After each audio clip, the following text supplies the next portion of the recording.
Hello बच्चोवाड़ी, कैसे हैं आप सब और क्या हाल चाल हैं आपके।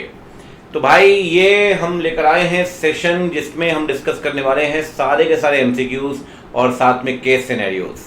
तो जितने भी केस सिनेरियोज हैं न्यू सिलेबस के अभी तक इंस्टीट्यूट ने रिलीज किए हैं सारे के सारे इसी सेशन के अंदर अपन करेंगे। स्टार्ट करने से पहले मैं आपको बता देता हूँ सितंबर 2024 और मई 2024 के जितने भी आए हैं सारे के सारे, अगर सितंबर की बात करें तो सितंबर की 2 एमटीपी है भाई, वो हम डिस्कस करने वाले हैं जुलाई और अगस्त की, और एक आरटीपी है वो डिस्कस करेंगे। तो पहले इसे डिस्कस करेंगे, फिर चलेंगे मई 24 की तरफ। तो मई 24 की भी 2 एमटीपी है वो हम डिस्कस करेंगे बच्चावाड़ी, और एक आरटीपी है वो हम डिस्कस करेंगे। तो कुल मिलाकर जितने भी एमसीक्यू और केस सिनेरियो हैं इन 6 एमटीपी आरटीपी में, 4 एमटीपी और 2 आरटीपी, सब कुछ इसी एक सेशन में डिस्कस करके खत्म करेंगे कहानी। तो बिना कोई देरी के स्टार्ट करते हैं बच्चावाड़ी कहानी को। अब देखते हैं क्या क्या चीजें हमें पढ़नी है। सबसे पहले केस नंबर 1 सबसे पहले स्टार्ट करते हैं एमटीपी जुलाई 24 की। ठीक है, आइए। ग्लोबल टेक एक टेक्नोलॉजी जेंट है भैया, हार्डवेयर मैन्युफैक्चरिंग आईटी कंसल्टिंग करते पिछले कुछ साल से। 23-24 में कंपनी की अर्निंग्स है नेटवर्थ 520, टर्नओवर 1050, नेट प्रॉफिट ये है। अगर सीएसआर के नजरिए से आप देख रहे हैं तो कहीं ना कहीं नेटवर्थ 500 करोड़ का क्राइटेरिया पूरा करिए। याद करिए पीएनटी पनौती 500 1000, ये वाली कंडीशन पूरी हो रही है, ये वाली कंडीशन पूरी हो रही है, ये वाली कंडीशन फेल कर रही है। फिर नेट प्रॉफिट 5 करोड़ होना चाहिए, वो फेल हो गई। ये 1000 करोड़ होना चाहिए, पूरा हो गया। ये 500 करोड़ होना चाहिए, ये भी पूरी कंडीशन हो रही है। आगे बढ़ते हैं। फाइनेंशियल ईयर 22-23 में ग्लोबल टेक की नेटवर्थ 480 करोड़ थी। ओहो, 22-23 में, ठीक है। टर्नओवर था 1200 करोड़, नेट प्रॉफिट था 4 करोड़। सब्सिडरी है टेक सब्सिडरी लिमिटेड और एक foreign subsidiary global tech international, इसका ब्रांच ऑफिस इंडिया में है। ठीक है, ब्रांच ऑफिस इंडिया में मतलब ये सब्सिडरी जो है ये फॉरेन कंपनी होगी, प्लेस ऑफ बिजनेस इंडिया में। ठीक है। ग्लोबल टेक 1 करोड़ 2 लाख रुपए खर्च कर चुकी है, 20 लाख रुपए, 1 करोड़ 20 लाख रुपए खर्च कर चुकी है सीएसआर में 23-24 में। 30 लाख रुपए अनस्पेंड रह गया और ये अनस्पेंड सीएसआर अकाउंट में ट्रांसफर करते हैं। याद करिए, अगर अनस्पेंड रह गया तो ये आपको ट्रांसफर करना पड़ेगा 30 दिन के अंदर अनस्पेंड सीएसआर अकाउंट में, ना सेपरेट बैंक अकाउंट। कोई बात नहीं, आगे बढ़ते हैं। बोर्ड के अंदर अलग अलग लोगों को शामिल किया गया है। एडमिनिस्ट्रेटिव ओवरहेड लिमिट्स एक्सीड नहीं करनी चाहिए। याद करिए एडमिन ओवरहेड जो है वो 5% से ऊपर नहीं जाना चाहिए। फिर कह रहा है सर एजीएम जो है वो 20 अगस्त को करवाई गई है, एनुअल रिटर्न फाइल करते हैं 60 डेज के अंदर। ठीक है सर, आइए स्टार्ट करते हैं बिना कोई देरी के। कहता है जी आप बताइए कंपनी को सीएसआर कमेटी बनानी है क्या? बनानी पड़ेगी ना सर, बनानी पड़ेगी। रीजन बीइंग टर्नओवर आपको दिख रहा है 1000 करोड़ का क्राइटेरिया पूरा कर रहा है, कोई दिक्कत नहीं है। ठीक, आइए आगे बढ़ते हैं। एक बात और भी है, अगर ध्यान से आप देखें कि नेटवर्थ भी यहाँ 500 करोड़ की है। ठीक, बट अगर आप देखेंगे नेटवर्थ की कहानी तो पिछले साल नेटवर्थ थी 480 करोड़ और टर्नओवर था 1020 करोड़। तो भैया एक बात ध्यान रखिए, जब हम बात कर रहे हैं इस साल की तो पिछले साल का अगर मैट्रिक देखेंगे तो नेटवर्थ तो फेल कर गई है बट टर्नओवर तब भी आपका 1000 करोड़ से ऊपर है। ठीक, तो इसने कहा है 23-24 के लिए, बिल्कुल ठीक बात है। 23-24 के लिए आपको देखना पड़ेगा 22-23 प्रीसीडिंग फाइनेंशियल ईयर के फिगर। वही मैं एक बार कंफ्यूज हुआ कि भैया नेटवर्थ क्यों नहीं है, तो 23-24 के लिए 22-23 का फिगर देखिए, और 22-23 के फिगर की बात करें तो नेटवर्थ 500 से कम है, हालांकि टर्नओवर 1000 करोड़ से ऊपर है। फिर कहता है जी आपने ना 30 लाख रुपए अनस्पेंड सीएसआर अकाउंट में। कौन सा स्टेटमेंट ट्रू है? कहता है कंपनी को सीएसआर कमेटी बनानी जरूरी नहीं है। देखो एक बात ध्यान रखिए, सीएसआर कमेटी आपको बनानी पड़ेगी, आपका बैलेंस है अनस्पेंड सीएसआर अकाउंट में, करना तो पड़ेगा सर। ठीक है, चलो ये तो ठीक है, वैसे सिंपल ही है, कोई दिक्कत नहीं है। कह रहा है अगर एवरेज नेट प्रॉफिट आपका 5 करोड़, अरे यार क्या हो रहा है, एवरेज नेट प्रॉफिट आपका अगर 5 करोड़ का है तो सीएसआर कितना खर्च करना पड़ेगा? भैया बड़ा सिंपल सा क्वेश्चन है, ये आप निकालिए 5 करोड़ का 2% निकाल लो, ये आ जाएगा 5 लाख 10 लाख रुपए। ठीक, कह रहा है एडमिन ओवरहेड एक्सीड नहीं करना चाहिए सर। किससे एक्सीड नहीं करना चाहिए? 5% से ऊपर। फिर कह रहा है सर एनुअल रिटर्न कब तक फाइल करेंगे? एजीएम की डेट क्या थी भाई? एजीएम की डेट थी बच्चे 20 अगस्त। 60 दिन काउंट कर लो, 11 दिन अगस्त के हो गए, 30 दिन सितंबर के हो गए, 41 हो गए, 19 डेज आपके हो गए उसके अक्टूबर के। ठीक, आगे बढ़ते हैं। ग्रीन लीफ एलएलपी है लिमिटेड लाइबिलिटी, प्रोडक्ट बना रही है। एलएलपी को पहले बनाया गया 3 पार्टनर के साथ, प्रिया, समीर और इको कॉर्प। प्रिया समीर डीपी है, प्रिया रेसिडेंट ऑफ इंडिया है और इको कॉर्प ने अनिल को अपॉइंट किया नॉमिनी के तौर पे, क्योंकि हाँ ऑब्वियस सी बात है बॉडी कॉर्पोरेट खुद डीपी नहीं बन सकता, नॉमिनी को ही अपॉइंट करेगा। ठीक है, कुछ सालों के बाद समीर ने डिसाइड किया कि मैं रिटायरमेंट ले रहा हूँ। पीछे छोड़ गया किसको? प्रिया को और इको कॉर्प को, ठीक है। ग्रीन लीफ एलएलपी नए पार्टनर के बिना काम कर रही थी, सिचुएशन चलती रही 7 महीने तक, ठीक है। प्रिया को पता था कि भैया उनके रिड्यूस मेंबर हैं। अब एक बात बताइए, उस दौरान ग्रीन लीफ जो है उसने कई सारे कॉन्ट्रैक्ट किए, ठीक। पार्टनर कौन था सर? पार्टनर थे 3 लोग पार्टनर थे ना, प्रिया, समीर, इको कॉर्प, कोई दिक्कत नहीं है। डीपी कौन था? डीपी था इको कॉर्प और प्रिया समीर भी डीपी थे, ठीक है, कोई दिक्कत नहीं है। समीर छोड़कर गया है ना, 2 तो फिर भी बचे हुए हैं, तो 2 होने चाहिए पार्टनर, 2 पार्टनर में क्या दिक्कत है? चलिए आगे बढ़ते हैं। पहला क्वेश्चन फर्स्ट, कहता है समीर रिटायर हो चुका है, ग्रीन लीफ प्रिया के साथ कंटिन्यू कर रही है, 6 महीने के अंदर क्या करना पड़ेगा सर बताइए? कहता है सर ध्यान रखिए, हाँ ये वाला एक पॉइंट था, डिटेल्ड पॉइंट, बिल्कुल डिटेल, याद करिए अपन ने डिस्कस किया बैच के अंदर कि भाई अगर एक इंडिविजुअल और एक बॉडी कॉर्पोरेट है तो भाई 2 इंडिविजुअल रखने जरूरी है, 2 इंडिविजुअल होने जरूरी है। मेन मैच का नंबर डिस्कस किया था, अगर 2 इंडिविजुअल नहीं, अब समीर छोड़ के चला गया, बची प्रिया, तो 2 इंडिविजुअल नहीं है, अब एक आपको लाना पड़ेगा 6 महीने के अंदर। 7 महीने तक भी नहीं ला पाए तो भैया बचा हुआ पार्टनर लेवल होगा, याद करिए। जैसे पता है एक पार्टनर लाना पड़ेगा, 2 डीपी होने चाहिए, ठीक है, और डीपी इंडिविजुअल होने चाहिए, ठीक है। तीसरा नॉमिनी हो सकता है, कोई दिक्कत नहीं है। Who must be a resident in India, DP बनेगा। कौन सा करेक्ट स्टेटमेंट है? कह रहा है एटलीस्ट जो है वो 1 डीपी होना चाहिए, resident in India. All DP, sir एक डीपी का रेसिडेंट होना जरूरी है। All 4 shall be resident in India, sir एक जो है ना वो एक होना चाहिए, ठीक है सर। आगे बढ़ते हैं, अगला क्या बोलता है? कह रहा है गिवन केस में अगर इको कॉर्प छोड़ के चला जाता है एलएलपी और एलएलपी कंटिन्यू करती 6 महीने से ऊपर, तो जो अकेला पार्टनर था वो पर्सनली लायबल होगा क्या? तो आप बताइए कौन सा पार्टनर लायबल होगा सर? ऑब्वियस सी बात है, लायबल होगी प्रिया, ठीक, बढ़िया है सर। आगे बढ़ते हैं। लेवेंडर, अरे यार तो कहानी कर दी उन्होंने, चलो पढ़ते हैं फटाफट से। इंटरनेशनल एंटरटेनमेंट लिमिटेड न्यूयॉर्क में बनी है, ठीक है, और 70 कंट्रीज में इसके ऑपरेशंस हैं। मिस हैपनिंग की वजह से कंपनी फाइनेंशियल फाइल नहीं कर पाई, ठीक है। ये देखा गया कि आरओसी आपको एक्सटेंशन देगा, दे सकता है सब, याद करिए। फॉरेन कंपनी के लिए, फॉरेन कंपनी के लिए एक्सटेंशन मिल सकता है, कोई दिक्कत नहीं है। तो नॉर्मली डॉक्यूमेंट आपको फाइल करने पड़ सकते हैं, और अगर आप फाइल नहीं करते तो 3 महीने का एक्सटेंशन आपको आरओसी दे सकता है, ठीक।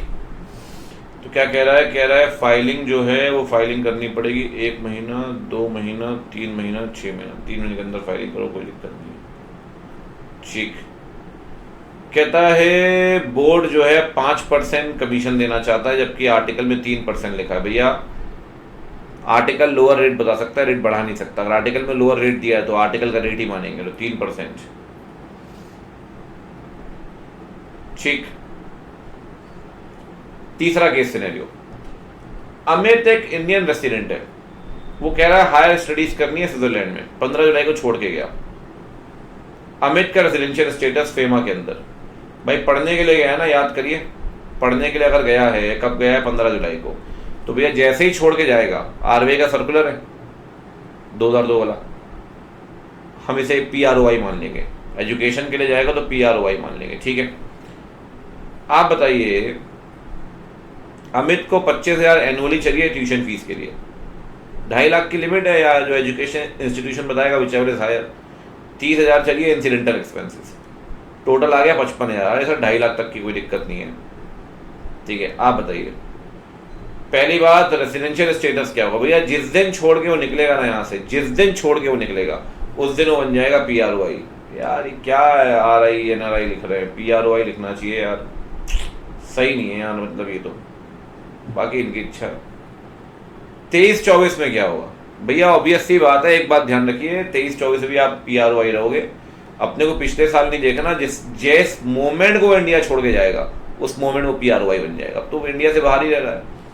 मैक्सिमम अमाउंट कितना है सर? $2.5 लाख US। अच्छा, ये स्टिल बी रेमिटेड अब्रॉड।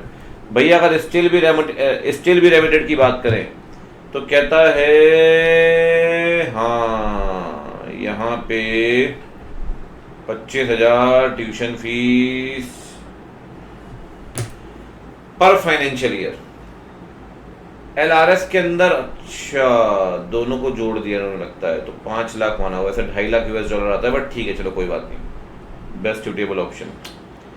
कहता है AB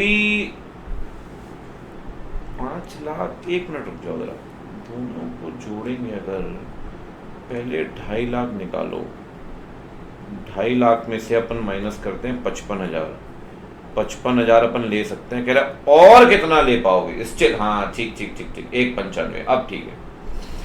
अगला आगे बढ़ते हैं। ABC रियल एस्टेट जो है प्रोमिनेंट रियल एस्टेट कंपनी है, लैंड में टूरिज्म में, एरिया रिफर्बिश कर रहे हैं स्ट्रक्चर्स को लेकर, कुछ नहीं है सर, आपसे पूछ रहा है कौन से कंपोनेंट को इमूवेबल मानेंगे। क्या क्या कंपोनेंट है भाई? कंपोनेंट है जमीन है, लेक है, बहुत बढ़िया। अरे इसको क्या, अरे यार ओहो, चलो कोई बात नहीं, जमीन है, लेक है, ठीक है, और क्या है, ओल्ड स्ट्रक्चर्स हैं, परमानेंटली फास्टेन टू अर्थ, ये भी है, स्टोन पेविलियन, हिस्टोरिकल मॉन्यूमेंट। कह रहा है इमूवेबल में क्या क्या आएगा। देखो भैया, जमीन भी आएगी, benefits arising out of lake वो भी आएंगे, स्टोन पेविलियन भी आ जाएगा, जमीन पे है वो, हिस्टोरिकल मॉन्यूमेंट सभी तो आ जाएंगे। क्या बचा मूवेबल में? जमीन भी, बेनिफिट्स भी, ये भी। कह रहा है मिनिस्ट्री ऑफ ट्रांसपोर्ट हाईवे बना रही है, हाईवे 150 किलोमीटर है, सर्वे कर रहे हैं 2 शहरों का निकालने के लिए। कह रहे हैं आप बताइए डिस्टेंस का मेजरमेंट कैसे करेंगे, स्ट्रेट लाइन, हॉरिजॉन्टल प्लेन। ठीक है, बहुत सिंपल है यार ये, मतलब कुछ भी दिक्कत है नहीं। ठीक है चलिए जी, तो भैया पहली आप MTP हो गई डन। अब चलते हैं दूसरी MTP की तरफ। दूसरी MTP क्या बोलती है, आइए जरा। दूसरी मतलब अगस्त 24 वाली। कहता है बनाया गया है, बोर्ड टाइम फ्रेमवर्क चाहता है जी, फर्स्ट ऑडिटर, कोई दिक्कत नहीं है। आपको फाइनेंशियल स्टेटमेंट के लिए बोल रहा है, AGM हुई, B पार्टनर है, नया ऑडिटर बनाया गया, MNO LLP जो है वो इनकॉर्पोरेट हुई, B ऑफिस होल्ड कर रहा है 1st एजेंट से 6th एजेंट तक। कोई भी ढंग का पॉइंट तो लगे यार, दम ही नहीं किसी पॉइंट पे। कह रहा है क्रक्स निकाले, अगर A को फर्स्ट ऑडिटर बनाया गया 30 अप्रैल को, 20 अप्रैल को, 30 दिन के अंदर अपॉइंट करते हैं बोर्ड मीटिंग का फर्स्ट ऑडिटर, है ना। कह रहा है ऑफिस होल्ड करेगा 1st एजेंट तक, ये भी ठीक है, सब कुछ ठीक चल रहा है। सब्सिक्वेंट लेकर आए, subsequent 1st agent 6th agent, ये भी ठीक है। 5 साल के बाद कंपनी रीअपॉइंट करना चाहती है, कौन सी कंपनी है भाई, लिस्टेड तो नहीं है, पढ़ लो एक बार। ठीक ठीक ठीक ठीक ठीक ठीक ठीक ठीक ठीक ठीक ठीक है, रीअपॉइंट करना चाहती है, शेयर होल्डर डिस्कस कर रहे हैं कंपनी का प्रोविजन। वही रोटेशन पूछेगा और क्या, रोटेशन क्वेश्चन पूछेगा इसमें। चलिए तो फिर आगे बढ़ते हैं, क्वेश्चन पढ़ते हैं फटाफट से। पहला क्वेश्चन है भैया, किसकी रिस्पॉन्सिबिलिटी है फर्स्ट ऑडिटर को अपॉइंट करने की, कितने दिन करे यार, बोर्ड अपॉइंट करेगा 30 दिन के अंदर। कह रहा है जो LLP है ये ऑफिस होल्ड करेगी कब तक ऑफिस होल्ड करेगी भैया, ऑब्वियस सी बात है 1 टर्म ऑफ 5 कंसेक्यूटिव ईयर्स। ठीक, कहता है रीअपॉइंट करना चाहते हैं, मैंडेट क्या होगा। सर रीअपॉइंट आप करिए, कोई दिक्कत नहीं, लिस्टेड कंपनी थोड़ी है वो, आप रीअपॉइंट कर सकते हैं 5 साल के लिए। वैसे भी फॉर्म को तो वैसे ही 2 टेन्योर मिलते हैं। मैक्सिमम टेन्योर कितना होगा सर फर्स्ट ऑडिटर का, first auditor until the conclusion of first AGM। ठीक बात है, बहुत ही इजी क्वेश्चन पूछ लिया यार ये वाला तो इन्होंने। फिर कह रहे हैं एनुअल रिटर्न फाइल कब करेंगे, 60 दिन के अंदर। AGM की डेट दी है क्या, AGM की डेट दी है क्या, AGM की डेट क्या दी है भाई, 30 सितंबर, तो 31 दिन अक्टूबर के हो गए, 29 दिन नवंबर के हो गए, 29 नवंबर तक कर दो, वेरी सिंपल। कहता है जी ये टेक इनोवेशंस हैं, LLP को तौर पे बनाया गया है, LLP के 2 पार्टनर एलेक्स और जॉर्डन। ठीक है, एलेक्स 5 लाख रुपए दे रहा है, जॉर्डन 5 लाख रुपए दे रहा है। ठीक है, बना ली उन्होंने, और उसी के बाद रजिस्टर भी करवा दी। सॉफ्टवेयर डेवलपमेंट है, LLP एग्रीमेंट के हिसाब से दोनों प्रॉफिट शेयर करेंगे इक्वली। LLP एग्रीमेंट में लिखा है कोई भी चेंज अगर पार्टनरशिप में होते हैं, नए पार्टनर लेकर आते हैं, सारे वो दोनों पार्टनर से पूछना पड़ेगा, एग्रीमेंट में लिखा हुआ है दोनों पार्टनर से पूछना पड़ेगा। इन्होंने कहा कि एक नए पार्टनर को लेके आएंगे, प्रिया को 2 लाख रुपए कॉन्ट्रीब्यूट करेगी, और ये बात रिकॉर्ड कर लिया और उसी के बाद फाइलिंग कर दी। LLP अपनी AGM कराना चाहती है 6 महीने के अंदर, एंड ऑफ फाइनेंशियल ईयर से।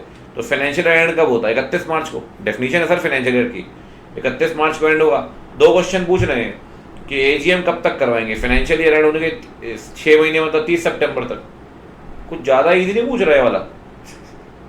कह रहा है कंसेंट किसकी लेंगे, जब प्रिया को लेकर आ रहे हो तो पूछ रहा है किसकी कंसेंट लगी, दोनों पार्टनर की। दोनों पार्टनर कौन है, एलेक्स और जॉर्डन। तो कुछ भी नहीं है यार इसमें, तो दम ही नहीं है। कोई बात नहीं। Global enterprise limited company specialise international trade में नोटिस दे रही है राजीव पटेल को कॉन्ट्रेक्चुअल अमेंडमेंट के लिए। कंपनी के रेगुलेशन कॉन्ट्रैक्ट टर्म्स पोस्ट के थ्रू भेजते हैं। लीगल डिपार्टमेंट ने नोटिस बनाया और पटेल को भेजा रजिस्टर्ड एड्रेस पे। प्रॉपर था, एड्रेस था, रजिस्टर्ड पोस्ट। ओहो, आरपीएडी से भेज दिया।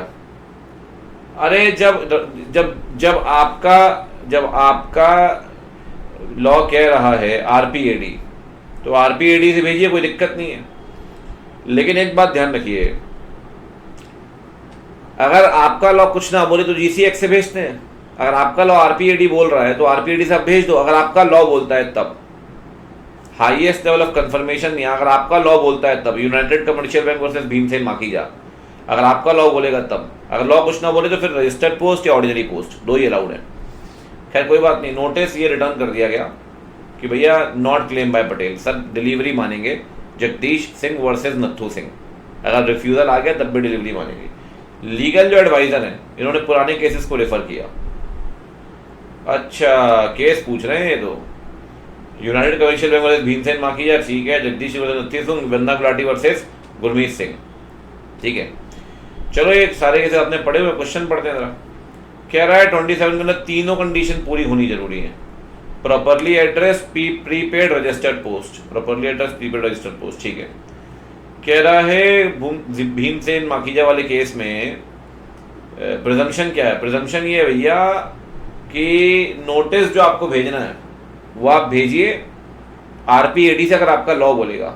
अगर लॉ नहीं कहता तो भाई फिर आपका रजिस्टर्ड पोस्ट से भेज सकते हो, ठीक।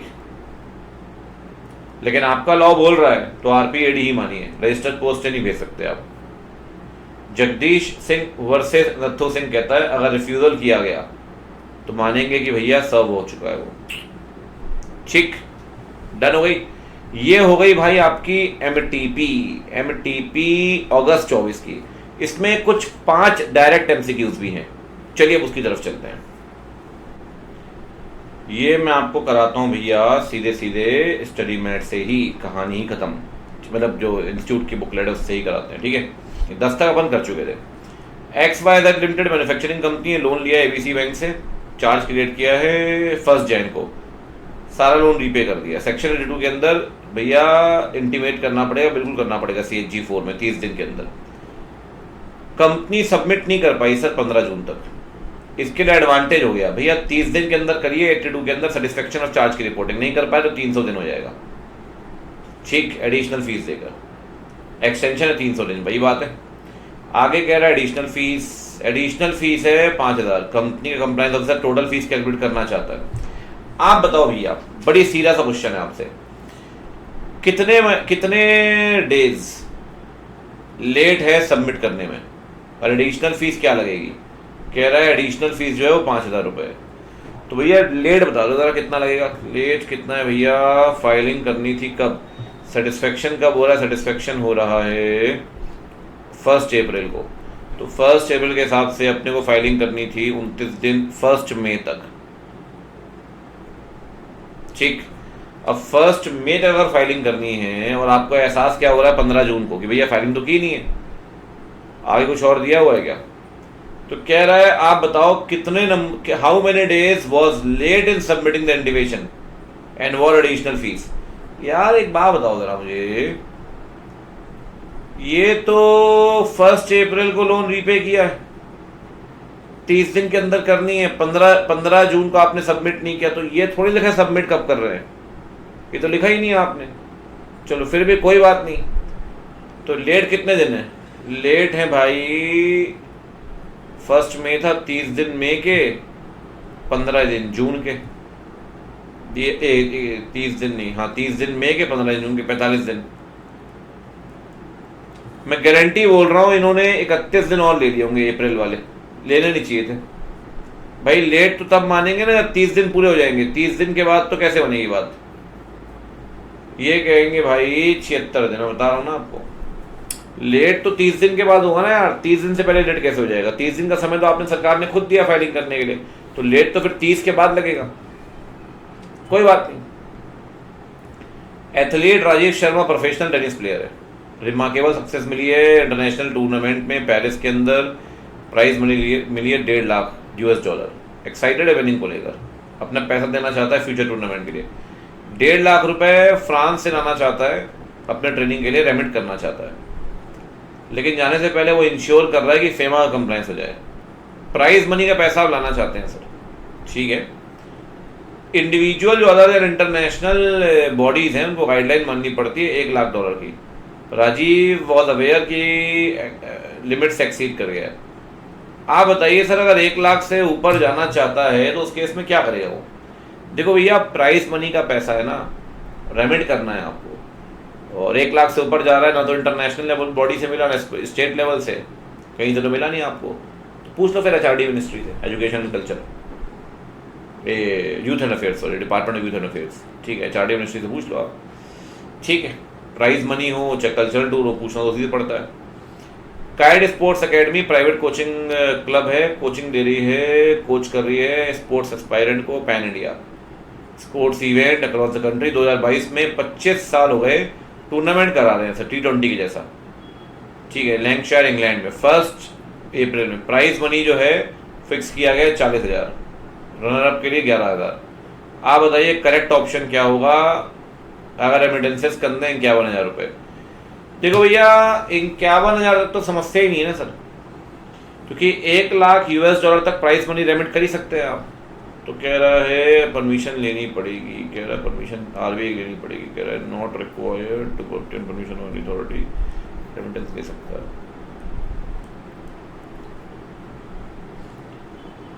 कंपनी बनी 3 जैन को, भैया ये फाइनेंशियल एड बताएगा वो अगले साल 31 मार्च को, अगले साल 31 मार्च का मतलब हो गया 31 मार्च 2024 को, ठीक है। चार्ज क्रिएट किया गया साइप्रस लिमिटेड के द्वारा, टर्म लोन 1 करोड़ का है। इंस्ट्रूमेंट जो है भाई वो एग्जीक्यूट किया 16 फेब को। कंपनी चार्ज को रजिस्टर नहीं करवा पाई पहले पीरियड के अंदर, डिफॉल्ट पता चला, वार्निंग दी गई। आप बताइए कब तक रजिस्टर करें ताकि एड वगैरह फीस ना देनी पड़े? भैया एक ये हुआ है 16 फेब को, तो पहला कब डेट मिल जाएगी? पहला 30 दिन, लीप ईयर तो है नहीं, तो 30 दिन हो गया भाई, यहाँ से 30 दिन का मतलब है 12 दिन फेब के हो गए, और 18 दिन हो गए मार्च के। 18 मार्च तक तो पहला टाइम था, यहाँ तक तो कोई फीस नहीं देनी। अच्छा, 18 मार्च के बाद और 30 दिन मिलेंगे एडिशनल फीस देंगे, एड वैल्यूम तो उसके बाद लगेगी ना, 30 के बाद, तो 30 के लिए एडिशनल 30 60 है, तो ऐड ये हो गया 13 दिन मार्च के हो गए, 17 दिन हो गए आपके अप्रैल के। 17 अप्रैल तक दे दो, एड वैल्यूम फीस नहीं देनी पड़ेगी। 17 अप्रैल के बाद एड वैल्यूम फीस लगेगी, ठीक। ये हो गया भैया आपकी MTP खत्म। MTP के सारे क्वेश्चन डन हो चुके हैं सितंबर के लिए। अब चलते हैं सितंबर के RTP में। अब RTP धुआंधार करेंगे ताकि RTP वाले क्वेश्चन डन कर लें, उसके बाद फिर चलेंगे मई वाली MTP RTP में, जितने भी क्वेश्चन सब डिस्कस करेंगे, ठीक है, डन। चलिए ये आगे बढ़ते हैं, बात कर लेते हैं सितंबर 24 के RTP की। MTP तो हो गई सारी के सारी डन। अब बिना कोई देरी के शुरू करते हैं फटाफट से कहानी को। तेजस इंफ्रा जो है भैया, तेजस्वी सिंह और मीनाक्षी सिंह ने बनाई है, 7 मेंबर हैं, अंडरटेकिंग करना चाहते हैं ट्रांसपोर्टेशन का काम, और रोड बनाते हैं दिल्ली यूपी चंडीगढ़ में, और साथ में RO जो है वो CP में है, कैपिटल बेस है 100 करोड़ का, 10 करोड़ शेयर, 10 रुपये ईच के, ठीक है। कंपनी 8 डायरेक्टर को लेकर आई, जिसमें से 3 इंडिपेंडेंट है, और कंपनी को नए प्रोजेक्ट मिले हैं पंजाब से फ्लाईओवर बनाने के लिए, ठीक है सर। अपनी कैपिटल बेस को बढ़ाने के लिए तेजस इंफ्रा जो है वो 1 लाख प्रेफरेंशियल इशू करना चाहता है एग्जिस्टिंग शेयर होल्डर को। इसके लिए ऑथराइज कैपिटल बढ़ा रहा है 5 करोड़, ठीक है, 5 लाख शेयर, 100 रुपये ईच। प्रोजेक्ट बढ़िया गए, टर्नओवर हो गया 360 CR और नेटवर्थ है 550 करोड़। सब समझ में आ रहा है कहाँ ले जा रहा है इंस्टीट्यूट, ठीक है ना, क्या फिर CSR, चलो खैर कोई बात नहीं, पढ़ते हैं। बोर्ड में एक इंडिपेंडेंट डायरेक्टर है, बोर्ड की एक कमेटी है, उसका इंडिपेंडेंट डायरेक्टर परितोष, उसको बोला गया बजट एलोकेट करने हैं और CSR के काम भी आपको देखने हैं, और रिक्विजिट अमाउंट भी डिसाइड करना भी, कितना पैसा खर्च करना पड़ेगा। लोकेश जो है एक डायरेक्टर, वो भी CSR कमेटी का मेंबर है। तो जनता आंदोलन मंच एक पॉलिटिकल पार्टी है, ठीक है, क्वाइट प्रोमिनेंट है, ठीक है, और उसके एडवाइस से आपने कंट्रीब्यूट किए हैं 5 लाख रुपए पॉलिटिकल पार्टी को। भैया पॉलिटिकल पार्टी को जो पैसा दिया है वो CSR तो है ही नहीं, दूसरी बात, इंडिपेंडेंट डायरेक्टर आपकी कंपनी में, पब्लिक कंपनी है ना, हाँ, तो इंडिपेंडेंट डायरेक्टर एक होना जरूरी है, ध्यान रखिए, जरूरी है इंडिपेंडेंट डायरेक्टर का होना, ठीक है। चलो खैर पढ़ते हैं पहला पूरा पॉइंट। पहला क्वेश्चन क्या है, कह रहा है एविडेंट है भैया कि 1,00,000 शेयर है 100 रुपये ईच के, आप बताइए कौन सा ऑप्शन है मैक्सिमम पीरियड जो कंपनी रिडेम्पशन करेगी। भाई बड़ी बड़ी बड़ी क्लियर सी बात है, मैक्सिमम होता है भैया 20 साल का, क्योंकि आप इंफ्रा प्रोजेक्ट हो, इसीलिए आपको 30 साल तक चला जाएगा, लेकिन 20 साल के बाद एनुअल रिडेम्पशन करना पड़ेगा, हर साल 10%, याद है ना, 20 साल के बाद। तो कह रहा है तेजस इंफ्रा 35, अरे पागल हो गया, 30 years subject to the condition कि 21st ईयर से 10 साल हर साल रिडीम करना पड़ेगा, बिल्कुल ठीक बात है। एनुअल रिडेम्पशन की कंडीशन लगेगी 20 साल के बाद। कह रहा है भाई टर्नओवर हो गया, ऊपर तो 360 करोड़ लिखा था यार, 3600 करोड़, गरीब आदमियों ने कम ही पढ़ता हूँ, माय बैड, 3600 करोड़ नेटवर्थ है, 550 करोड़। CSR कमेटी बनानी पड़ेगी क्या? कह रहा है तीसरी क्राइटेरिया कौन सा है? देखो भैया एक बात बड़ी क्लियर है, एक तो हो गई नेटवर्थ, दूसरा हुआ टर्नओवर, तीसरा है प्रॉफिट। प्रॉफिट है भैया 5 करोड़, पनौती 5 करोड़ का प्रॉफिट होना चाहिए। कह रहा है तीसरी कंडीशन बताओ, तीसरी कंडीशन बता देते हैं भाई, तीसरी कंडीशन कौन सी है? प्रॉफिट, कह रहा है प्रॉफिट लिखा गया, net profit 2 crore, 3 crore, net profit 5 crore, 5 crore net profit, ठीक है। अगला कह रहा है भाई मैंडेटरी है प्रेफरेंस शेयर को रिडीम करना, आप बताइए कौन से सोर्स के हिसाब से आउटस्टैंडिंग प्रेफरेंस शेयर रिडीम होंगे। सोर्सेज भैया जो फेस वैल्यू का पैसा है ना, वो है तो प्रॉफिट से या प्रोसीड्स ऑफ इशू से, और जो प्रीमियम का पैसा है वो है तो प्रॉफिट से या प्रीमियम से। तो कह रहा है आउट ऑफ द प्रॉफिट, कोई दिक्कत नहीं है, out of the proceeds both A and B चल जाएगा सर, कोई दिक्कत नहीं है। फिर कहता है कितने डायरेक्टर अपॉइंट करने जरूरी है तेजस इंफ्रा को। भैया देखो इंडिपेंडेंट डायरेक्टर की अगर बात करें तो पहली बात तो 3 लोग होने चाहिए, 3 में से एक इंडिपेंडेंट होना जरूरी पब्लिक कंपनी में। कह रहा है 2 होने चाहिए, 2 नहीं 3 होने चाहिए, out of which 1 shall be independent. ठीक, done done done done done, आगे बढ़े जी। अब चलते हैं केस सिनेरियो नंबर 2 पे। कहता है ग्रीन फील्ड और ब्लू वेव, क्या नाम लेके आता है, रिन्यूएबल एनर्जी, अगड़म झगड़म अगड़म झगड़म अगड़म झगड़म, एक भी काम का पॉइंट नहीं है। इन्होंने एक एंटिटी बनाई मिलकर, LLP, इको फ्यूचर LLP, ठीक है ठीक है। मैनेजमेंट जो है वो स्कीम ऑफ कॉम्प्रोमाइज ला रहा है। मैं यही क्वेश्चन तो चाहता था कि यार स्कीम ऑफ कॉम्प्रोमाइज से एक क्वेश्चन तो पूछ लो भाई, ना तुमने MTP में पूछा ना RT पूछा, 60 61 62, कौन पूछेगा इतने बढ़िया प्रोविजन से क्वेश्चन पूछ लिया इंस्टीट्यूट ने, मजा आ गया। NCLT के पास गए, कह रहे भैया सैंक्शन कर दो स्कीम, ट्रांसफर हो गया एसेट लायबिलिटी, सब कुछ मर्जर हो गया ना दोनों का, ठीक है, हो गया मर्जर। ट्राइब्यूनल ने रिव्यू किया, डिजाइन की स्कीम, कोई दिक्कत नहीं है। ट्राइब्यूनल सेक्शन 62 के अंदर ऑर्डर पास कर रहा है, कह रहा है सारी एसेट्स अब इसकी बन जाएगी, इको फ्यूचर की सारी लीगल प्रोसीडिंग अब इसके नाम पे चलेगी, और दोनों एंटिटीज डिसॉल्व हो जाएंगी विदाउट वाइंडिंग अप। ठीक बात है।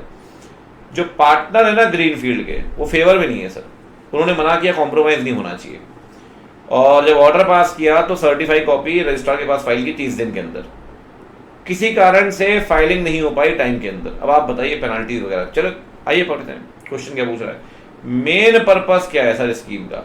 मेरे को स्कीम का मेन पर्पस जो है, एक तो होता है मैं आपको बताऊं कॉम्प्रोमाइज, बट यहां मेन पर्पस कॉम्प्रोमाइज नहीं, मेन पर्पस रिकंस्ट्रक्शन एमलगमेशन, ठीक है।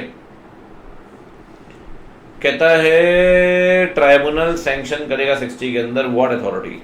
देखो जी ट्राइब्यूनल के पास सिंपल अधिकार है, ट्राइब्यूनल एक बार ऑर्डर पास कर देगा तो सुपरवाइज भी करेगा, मॉडिफाई भी करेगा और डायरेक्शंस भी देगा, याद करिए, सुपरवाइज भी करेगा, मॉडिफाई करेगा, मॉनिटर भी, ठीक।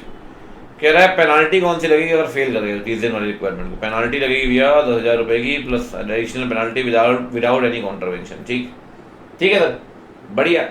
अरे ये तो खत्म हो गया। अच्छा इसमें 3 क्वेश्चन और है, मुझे याद आ रहा है, मेरी टीम मस्त एकदम। इंडिपेंडेंट MCQ कह रहा है भैया ये तो हो गया ना यहाँ तक, अब 3 क्वेश्चन पढ़ लेते हैं जरा। Independent MCQ, mister X reside करता है इंडिया में 182 दिन, इंडिया में आया 1 तारीख को बिजनेस करने के लिए, जैसे इंडिया आया ना वैसे ही बन जाएगा PROI, जैसे इंडिया आया बिजनेस करने के, सॉरी इंडिया आया ना PRI बन जाएगा सेम डे। इंडिया छोड़ के गया, intend to leave the business, India आना था 30 तारीख को। आप बताइए रेसिडेंशियल स्टेटस क्या 23-24 में? भैया इंडिया छोड़कर क्यों गया ये तो हमें पता नहीं, इंडिया छोड़कर क्यों गया वो तो हमें पता नहीं, ठीक, तो भैया अगर हम बात करें 23-24 की, तो 23-24 में तो आ ही गया था पहले दिन और जा भी रहा है 23-24 खत्म होने के बाद। तो पूरे साल इंडिया में था सर, ये पूरे साल इंडिया में था। 1 तारीख को इंडिया आ गया था साल शुरू होने पे, और 31 मार्च तो इंडिया में था ही। ये पूरा नाम क्यों नहीं लिख रहे, इनको दिक्कत क्या है यार? रेसिडेंट ये सब क्यों लिख रहे हैं? PRI लिखना चाहिए, PRY लिखना चाहिए, कोई बात नहीं। एपेक्स मैन्युफैक्चरिंग इंडस्ट्रियल कंपनी है, company itself embroiled in legal issues, 2 separate offences है। फर्स्ट ऑफेंस कह रहा है वायलेशन हो रहा है एपेक्स मैन्युफैक्चरिंग के ऊपर, चार्ज है different law but for a similar but not identical environmental violation. First offence जो है वो इसके अंदर है, एनवायरमेंट प्रोटेक्शन एक्ट के अंदर, हजार्डस वेस्ट के लिए, नुकसानदेह होगा वेस्ट। सेकंड ऑफेंस है वाटर प्रिवेंशन कंट्रोल, ठीक है, बेकार चीज़ें हैं, काम की चीज़ पढ़ते हैं। आइए, शर्मा जो लीगल एडवाइज़र है वो कह रहे हैं कंसल्ट किया गया भाई कि अब करें क्या इसमें। तो कहते हैं भैया प्रोसिक्यूशन आउटलाइन कर रहा है सेक्शन 26 GC का, काम की बात, और आर्टिकल 20 सबसेक्शन 2, ठीक है, डबल जेओपार्डी का कह रहे हैं दोनों कानून लगेंगे आपके ऊपर। भाई 2 ऊपर कानून है ना,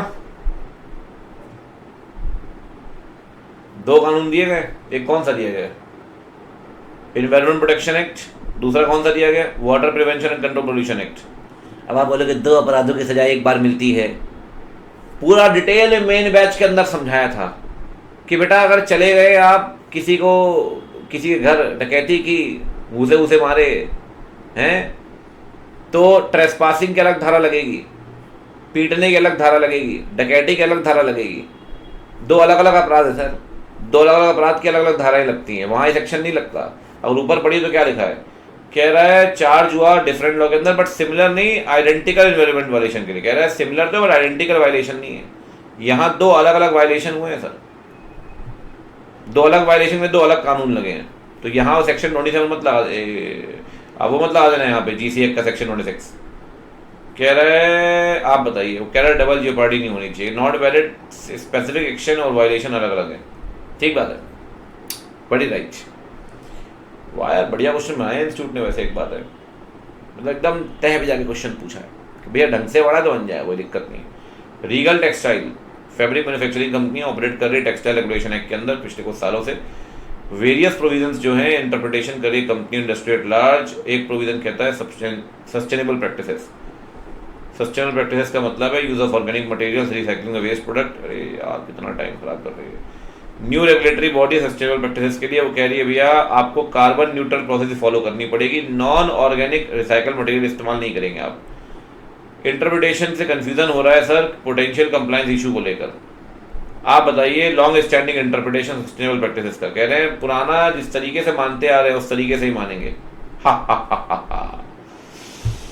तो कह रहा है भैया जिस तरीके से मानते आ रहे हैं उस तरीके से ही मानेंगे लॉन्ग स्टैंडिंग इंटरप्रिटेशन। अब यहाँ पे 2 चीजें बनती है, आपको पता है लॉन्ग स्टैंडिंग इंटरप्रिटेशन में, एक तो कॉन्टेम्पोरेनियस पोसिटियो और एक यूसेज ऑप्टिमा लीगम इंटरप्रेस एस्ट कॉन्स्टिट्यूट। तो यहाँ कॉन्टेम्पोरेनियस दिख नहीं रहा है लेकिन यूसेज दिख रहा है, तो यूसेज लगा दो, लॉन्ग स्टैंडिंग इंटरप्रिटेशन।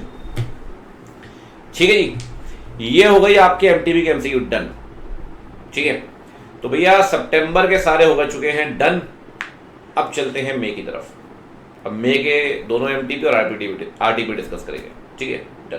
कुल मिला के एक समझिए कि 2 एमटीपी हैं, 3+3 केस सिनेरियो प्लस आपके 3+3, एक में 3। ठीक है, फिर आरटीपी है अपनी, उसके हैं 2।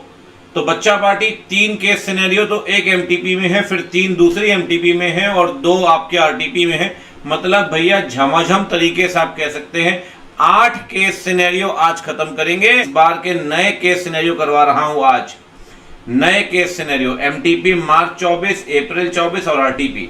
तो किस बात की देरी है, शुरू करते हैं कहानी। इस बार के सारे नए केस सिनेरियो आज के ही लेक्चर में झमाझम।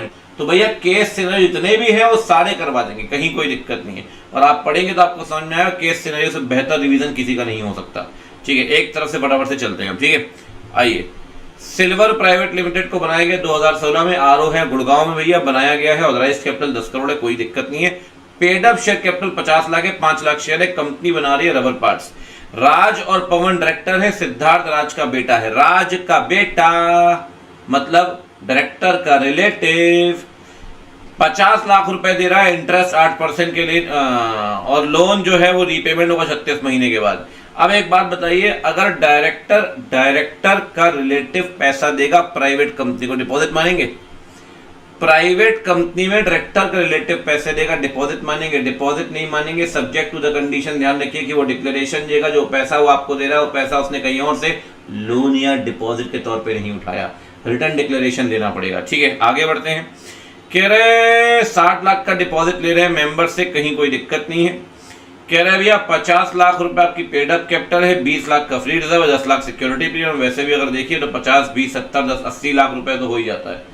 प्राइवेट कंपनी है ना, तो प्राइवेट कंपनी में याद है लिमिट कितनी है? प्राइवेट कंपनी में लिमिट है भैया 80 लाख की, याद है? 100% प्राइवेट कंपनी, 100% किसका? 100% paid up share capital, free reserve, security premium, कोई दिक्कत नहीं है। कितने का डिपॉजिट ले रहे हैं? 60 लाख रुपए का। अलाउड है? यस अलाउड है।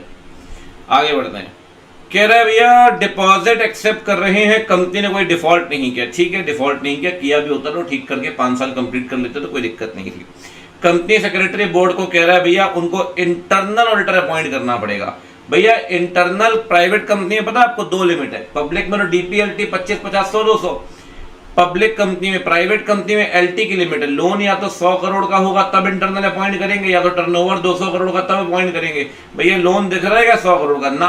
टर्नओवर दिख रहा है 200 करोड़ का? ना। 200 लाख लिखा है भैया, टर्नओवर है 200 लाख, करोड़ नहीं है।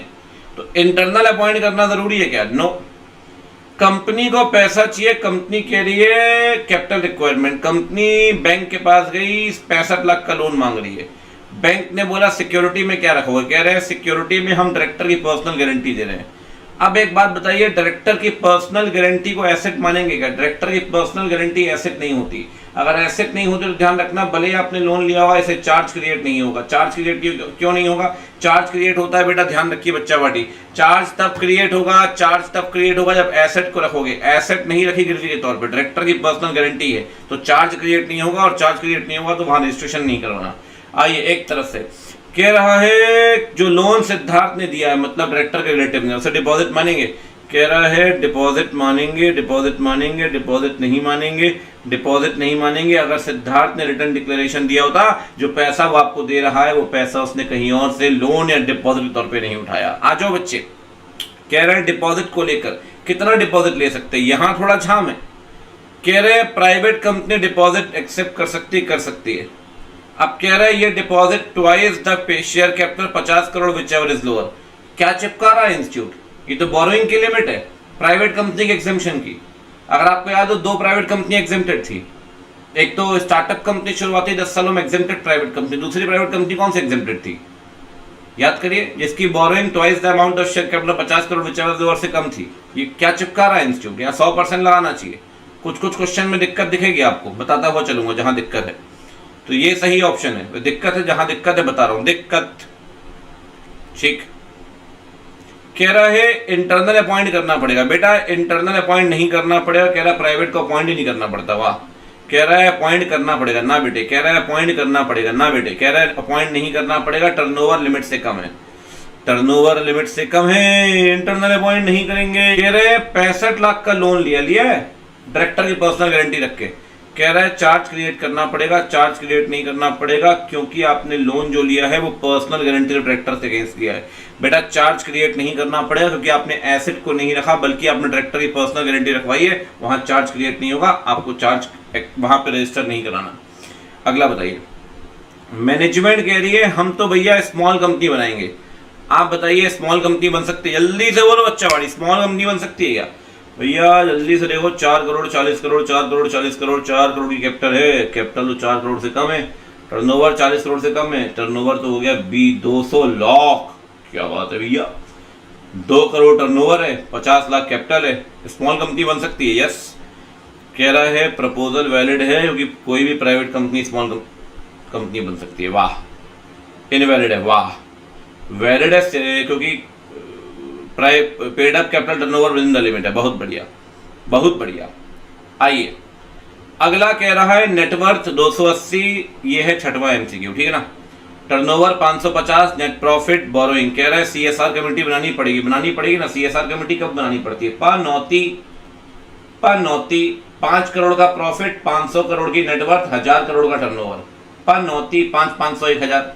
कौन सी कंडीशन पूरी हो रही है? टर्नओवर तो लिमिट से कम है, नेटवर्थ भी लिमिट से कम है, लेकिन प्रॉफिट लिमिट से ऊपर है, इसलिए सीएसआर कमेटी बनानी पड़ेगी। क्यों बनानी पड़ेगी? कह रहा है सीएसआर कमेटी नहीं बनानी पड़ेगी। कह रहा है बनानी पड़ेगी टर्नओवर, बनानी पड़ेगी नेट प्रॉफिट 5 करोड़ से ऊपर है। बहुत बढ़िया, सी पॉइंट, डन। कह रहा है सीएसआर कमेटी को लेकर कहां वेवर है? याद करिए, अगर सीएसआर मैंडेट 50 लाख से कम का है तो सीएसआर कमेटी नहीं बनानी बच्चों, याद आ रहा है? फिर वहां बोर्ड सीएसआर का काम देखता है। तो कह रहा है ध्यान रखिए, अगर मैंडेट 50 लाख से ऊपर एक्सीड नहीं करता तो सीएसआर कमेटी नहीं बनानी, वहां बोर्ड सीएसआर कमेटी का काम देखेगा। याद करिए, डज नॉट एक्सीड 50 लाख। पहला केस सिनेरियो खत्म। विद्या मास्टरमाइंड एलएलपी बनाया गया है 15 अप्रैल को। सागर मंथन, विष्णु वासुकी, क्या बात है, 4 पार्टनर हैं। बहुत बढ़िया। सागर मंथन डीपी भी है इस फॉर्म में, बहुत बढ़िया। इसको बनाया गया साइकिल बेचने के लिए, बहुत बढ़िया भैया। 30 अप्रैल 2023 को, बहुत बढ़िया। विद्याराम तोलारामानी ने एप्लीकेशन दी रजिस्ट्रार को। कह रहा है भैया ट्रेडमार्क तो मेरे पास है विद्या मास्टर्स का, तोलारामानी के पास है ट्रेडमार्क, तोलारामानी के पास। कह रहा है इन्होंने कैसे ये नाम इस्तेमाल कर लिया? याद करिए, अगर आइडेंटिकल नेम होगा तो जाएंगे अपन सीजी के पास। सीजी बोलेगी इस एलएलपी को अपना नाम चेंज करो 3 महीने के अंदर। याद आ रहा है कुछ? नाम चेंज ये करेंगे, अगर ये नहीं करते तो फिर सरकार इनका नाम रखेगी, और नाम इन्होंने बदल लिया तो फिर आरओसी को बताएंगे, आरओसी इनको सर्टिफिकेट देगा, और सर्टिफिकेट देगा तो फिर ये अपना नया नाम रखेंगे सेक्शन 17, फिर अपने एग्रीमेंट में जो एग्रीमेंट है उसको नए नाम पे बनाएंगे। भूल गए हो तो याद हो जाएगा, पूरा पढ़ लो। रजिस्ट्रार ने बोला नाम चेंज करो, नाम आइडेंटिकल है। रजिस्ट्रार ने 5 तारीख को इनको नोटिस इशू किया, 5 तारीख को नोटिस इशू किया, 5 तारीख को। लेकिन नोटिस पहुंचा 10 तारीख को। पहुंचेगा कब उससे मतलब नहीं है, इशू कर दिया ना 5 तारीख को, मतलब है 5 तारीख को बोल दिया नाम चेंज करो, 3 महीने के अंदर नाम चेंज करना पड़ेगा। एलएलपी ने नोटिस इग्नोर कर दिया, उसी नाम से काम करते रहे। 15 अगस्त को रजिस्ट्रार ने इनको नया नाम दे दिया, साहित्य मास्टरमाइंड एलएलपी, खुद ही नाम दे दिया। याद करिए, एंगे पैंगे बोला था हमने क्लास में, और नाम लिख दिया रजिस्टर के अंदर, कोई दिक्कत नहीं है। विद्या मास्टरमाइंड अब साहित्य मास्टरमाइंड बन गई है, बहुत बढ़िया। वो कंफर्टेबल नहीं है अपने नाम से, अरे बड़ा कंफर्टेबल नहीं होना। एक आगे बढ़ते हैं। विष्णु को डीपी अपॉइंट किया गया, उसकी इंफॉर्मेशन रजिस्ट्रार को नहीं बताएगी, बतानी पड़ेगी ना सर 30 दिन के अंदर। वासुकी रिटर्न नोटिस दे रहा है एलएलपी को। अरे वासुकी तो छोड़ के जा रहा है, कह रहा है कंटिन्यू नहीं कर पाऊंगा कंटिन्यू। अगर याद करिए बच्चों, मैंने आपको बताया था, अगर आप छोड़ के जा रहे हैं बच्चा पार्टी, तो पार्टनर बताएगा एलएलपी को, एलएलपी बताएगी रजिस्ट्रार को। मैंने तब भी कहा था अगर छोड़ के जाएंगे तो बेटा ध्यान रखिएगा, यहां पब्लिक नोटिस नहीं लगता, यहां रजिस्ट्रार को बताना जरूरी है। जब तक रजिस्ट्रार को नहीं बताओगे उस पार्टनर की लायबिलिटी बनी रहेगी, कंटिन्यू रहेगी, लायबिलिटी कंटिन्यू। कह रहा है इन्होंने ना एलएलपी ने ना वासुकी ने किसी को भी रजिस्ट्रार को नहीं बताया। सर याद करिए, आप एलएलपी को बताएंगे, एलएलपी रजिस्ट्रार को बताएगी। अगर आपको ऐसा लगता है आप एलएलपी रजिस्ट्रार को नहीं बताएगी तो आप खुद रजिस्ट्रार को बता दो, फिर रजिस्ट्रार एलएलपी को नोटिस देगा, 15 दिन में एलएलपी ऑब्जेक्शन रेज करेगी। याद आ रहा है कुछ? अब बताओ भैया, कह रहे हैं कब तक नाम चेंज करेंगे? 3 महीने। लेकिन 3 महीने कहां से? 3 महीने जिस दिन आरओसी का ऑर्डर आएगा, जिस दिन मिला उस दिन नहीं, 3 महीने date of issue of direction 5 तारीख। बहुत बढ़िया, मजे ही मजे हैं। अच्छा ये बताओ, जल्दी से बोलो ना बच्चा बाड़ी। कह रहे विष्णु को अपॉइंट किया गया 25 जुलाई को। आपको रजिस्ट्रार को बताना है, कब तक बताएंगे? 30 दिन में।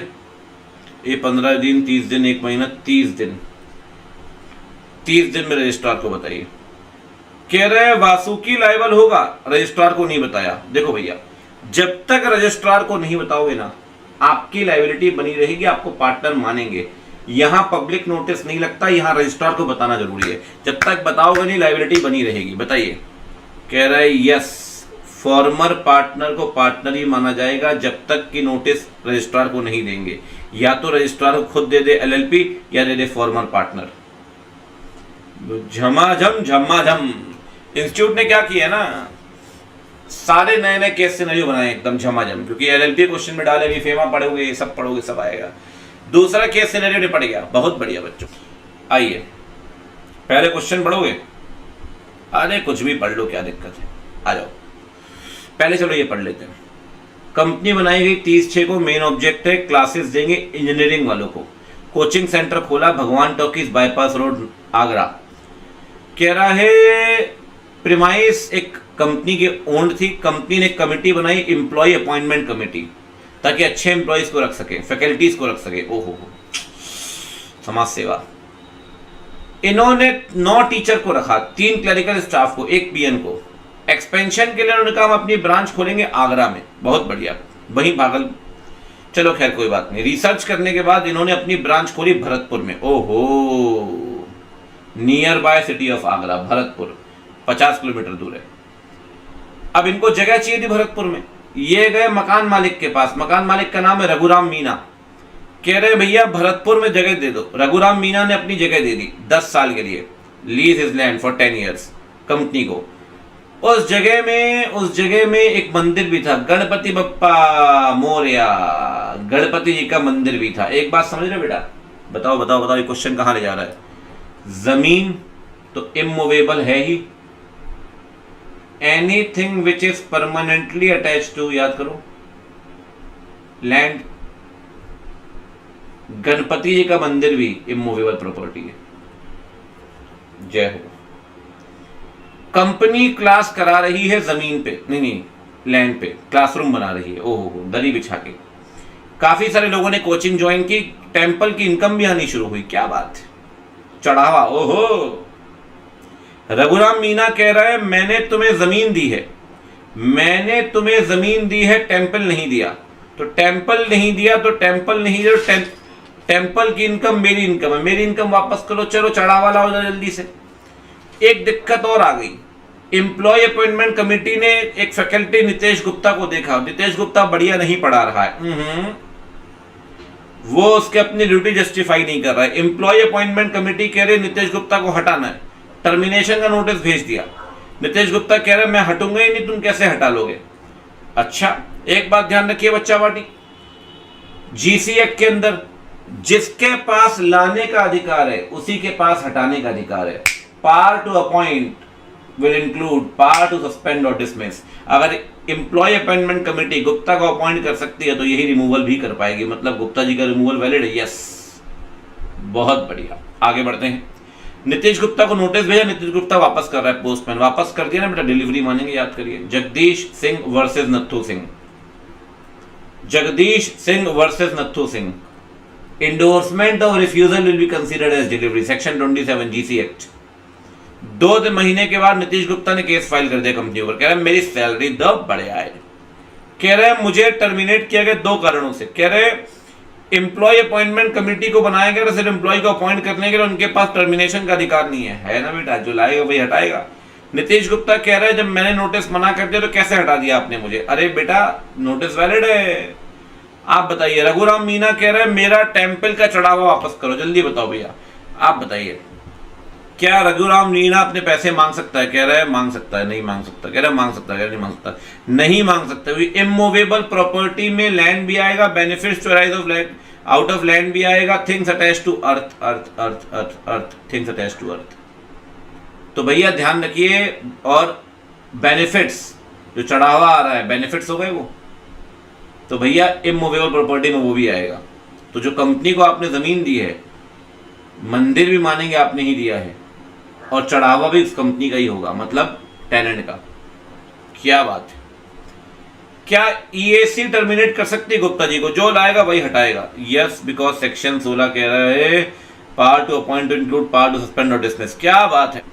Refusal to accept the notice send by post Nitish Gupta को आप बोलेंगे आपने नोटिस दिया ही नहीं। बेटा कह रहा है नोटिस नहीं दिया, refusal not serve, no, because section 27 कहता है service by post shall deem to be affected by properly addressing the prepaying and posting by registered post. Section 27 यहां लगाना चाहिए, जगदीश सिंह वर्सेस नत्थू सिंह भी लगा देते तो कोई दिक्कत नहीं थी, ऐसी कोई दिक्कत नहीं। आए है फेमा आ गया भाई, फेमा फेमा। अमर $60,000 अपने बेटे को देना चाहता है यूएसए में, जो उसने पैसा बिग लॉटरी में जीता है। बेटा याद करिए रेड पॉपकॉर्न में क्या था कि आउट ऑफ लॉटरी से अगर जीतोगे प्रोहिबिटेड ट्रांजैक्शन है। तो क्या लॉटरी का पैसा अपने बेटे को विदेश भेज सकते हैं? Visit a local.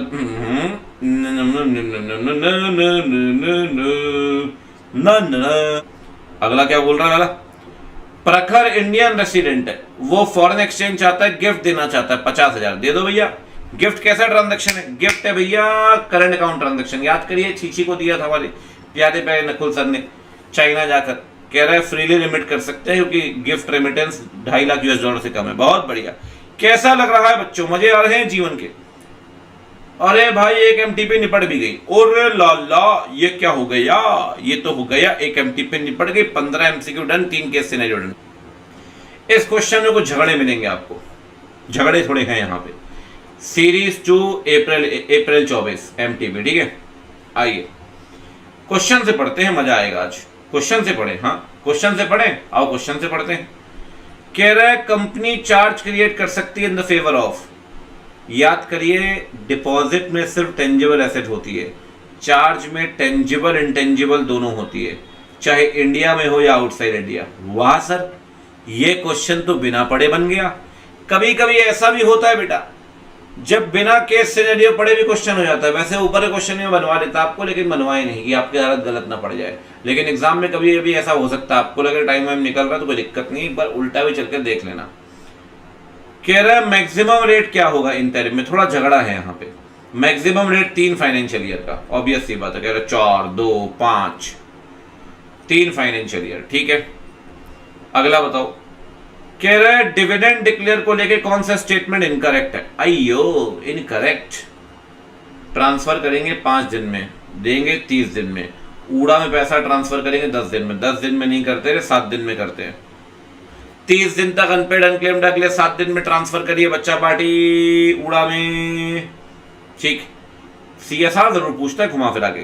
कह रहा है CSR कमेटी बनानी पड़ेगी। आओ इसके लिए तो देखना पड़ेगा ऊपर। नेटवर्थ 500 करोड़ से कम है ना, टर्नओवर नेट प्रॉफिट 5 करोड़ से कम है ना, टर्नओवर 1000 करोड़ से ऊपर है। हाँ तो CSR कमेटी का कारण क्या होगा? CSR कमेटी का कारण होगा टर्नओवर 1000 से ऊपर, ठीक। नोटिस कब देंगे? नोटिस मीटिंग कब डाला? मीटिंग है, मीटिंग है, मीटिंग है, मीटिंग है AGM 1 सितंबर, 21 दिन पहले देंगे, कहीं कोई दिक्कत नहीं है। अगर पोस्ट चले का होता तो 21 + 2 हो जाता, 21 + 2 हो जाता। तो पोस्ट तो लिखा नहीं है, तो 10 अगस्त आ गई डेट, मतलब ये आ गया 10 और 21 31 अगस्त आ गई, और 1 तारीख को मीटिंग है, ठीक है। यहां झगड़ा है भाई। माननीय इंस्टीट्यूट कह रहा है 6 अगस्त। ही ठीक है, बहुत बढ़िया, डन, ठीक है। ये तो ऐसे ही हो गया, निपट गया सर, ये तो निपट ही जाते हैं बेटा, ऐसे कोई दिक्कत थोड़ी है। आ जाओ जरा देखते हैं, एक एक करके चलते हैं, ठीक है। काम की बात पढ़ते हैं इसमें। सुदीप और अंकित, ओहो अंकित तो अच्छे लोगों का नाम होता है, फास्ट फ्रेंड है बहुत टाइम से। उन्होंने बोला कि LLP बनाएंगे इथारकुम 17 अप्रैल को, ठीक है। और कैपिटल कंट्रीब्यूशन नए पार्टनर को लेकर आएंगे, वो कैपिटल कंट्रीब्यूशन देगा काइंड और कैश में। अगर आपको याद हो तो कंट्रीब्यूशन में पढ़ने पड़ा था, बहुत छोटा सा पॉइंट था कि अगर आप कंट्रीब्यूशन, मैंने एग्जांपल दिया था, एग्जांपल आपके नोटबुक के अंदर होगा, एसेट लाओ, आप सोफा लाओ, चेयर लाओ, टेबल लाओ, तो कैश वाले को भी काउंट करते हैं और काइंड को भी काउंट करते हैं। और अगर एग्री किया कि कल को पैसा दूंगा, वो भी काउंट करेंगे। कंट्रीब्यूशन में सब कुछ आता है, कोई बात नहीं। फर्म का ऑफिस डिस्ट्रॉय हो गया, अर्थक्वेक आ गया, LLP को जगह चाहिए, ठीक। मनोज 1 तारीख से फर्म ज्वाइन कर रहा है, ठीक है भाई। अच्छा अप्रोच किया, अरे अप्रोच किया अभी तो। मनोज 1 सितंबर से 23 दिसंबर तक इंडिया से बाहर था, कोई दिक्कत नहीं है। एग्री कर रहा है ज्वाइन करने के लिए और कंट्रीब्यूट करेगा 5 लाख रुपए कैपिटल कंट्रीब्यूशन, ठीक है। अब एक बात बताइए, मनोज को अगर आप बनाना चाहते हैं तो मनोज पिछले 120 दिन में इंडिया में रहना चाहिए। 182 दिन था पहले, पिछले 1 साल में 120 दिन, फाइनेंशियल ईयर में 120 दिन देखना जरूरी है। तो 120 दिन था क्या इंडिया में? बन कब रहा है? बन रहा है ये, ज्वाइन कब कर रहा है? 25 जैन को ज्वाइन कर रहा है। अब देखो भैया 25 जैन मतलब 23-24 में ज्वाइन कर रहा है, 23-24 में ज्वाइन कर रहा है, मतलब 22-23 में आपको रहना पड़ेगा 120 दिन। तो 120 दिन है इंडिया में, 22-23 में 21 से 22 इंडिया में था, तो कितने दिन था फिर इंडिया में? 22 को तो 23 तारीख को इंडिया से बाहर था, मतलब 8 दिन इंडिया में था, 31 दिन जैन के, 28 दिन फेब के, 31 दिन मार्च के। हो ही जाएंगे क्या लग रहा है? ठीक, अब बात समझिए। 31, 60, 39, ये हो गया 62, 70, 70 और 98। भाई 23, 24 बना रहे हो ना आप उसको, तो 120 दिन देखना जरूरी है। अच्छा ये देखो, 5 लाख रुपए कैपिटल कंट्रीब्यूशन लाया है मनोज, अपना खुद का ऑफिस दे रहा है जो उसने 25 लाख पे खरीदा था, लेकिन इसकी मार्केट वैल्यू 25 तारीख को जब वो ज्वाइन कर रहा है 32-25 है। बेटा जिस दिन ज्वाइन कर रहा है ना 25 तारीख को, वो अपना ऑफिस फॉर्म को दे रहा है एलएलपी को चलाने के लिए, तो मनोज का कंट्रीब्यूशन 25 नहीं मानेंगे, इसका कंट्रीब्यूशन मानेंगे 32-25, जो आज की वैल्यू है ऑफिस की। मतलब टोटल कंट्रीब्यूशन कितना होगा? टोटल कंट्रीब्यूशन हो गया 32-25 तो हो ही गया, प्लस 5 लाख कह रहा मैं दूंगा ही दूंगा, कोई दिक्कत नहीं, एग्रीड टू कंट्रीब्यूट 5 लाख, तो कितना हो गया? 37-25 हो गया मनोज का कंट्रीब्यूशन। ठीक है, आगे बढ़ते हैं। कह रहे हैं मनोज ने कहा है वो 5 लाख रुपए 6 महीने के अंदर देगा, कोई दिक्कत नहीं, कंट्रीब्यूशन मानेंगे। इससे पहले कि मनोज अपने पैसे दे पाता, फॉर्म डिसॉल्व हो गई, एलएलपी डिसॉल्व हो गई।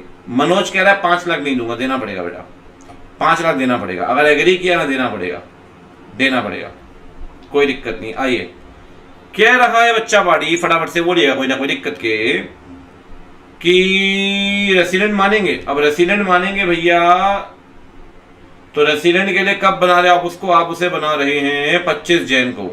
अब 25 जैन का मतलब हो गया 23-24 से बना रहे हो, सॉरी यार ये तो मैं गलत लिख दिया, 22-23 में बना रहे हो, यही तो बोलूं लफड़ा कहां हो रहा है।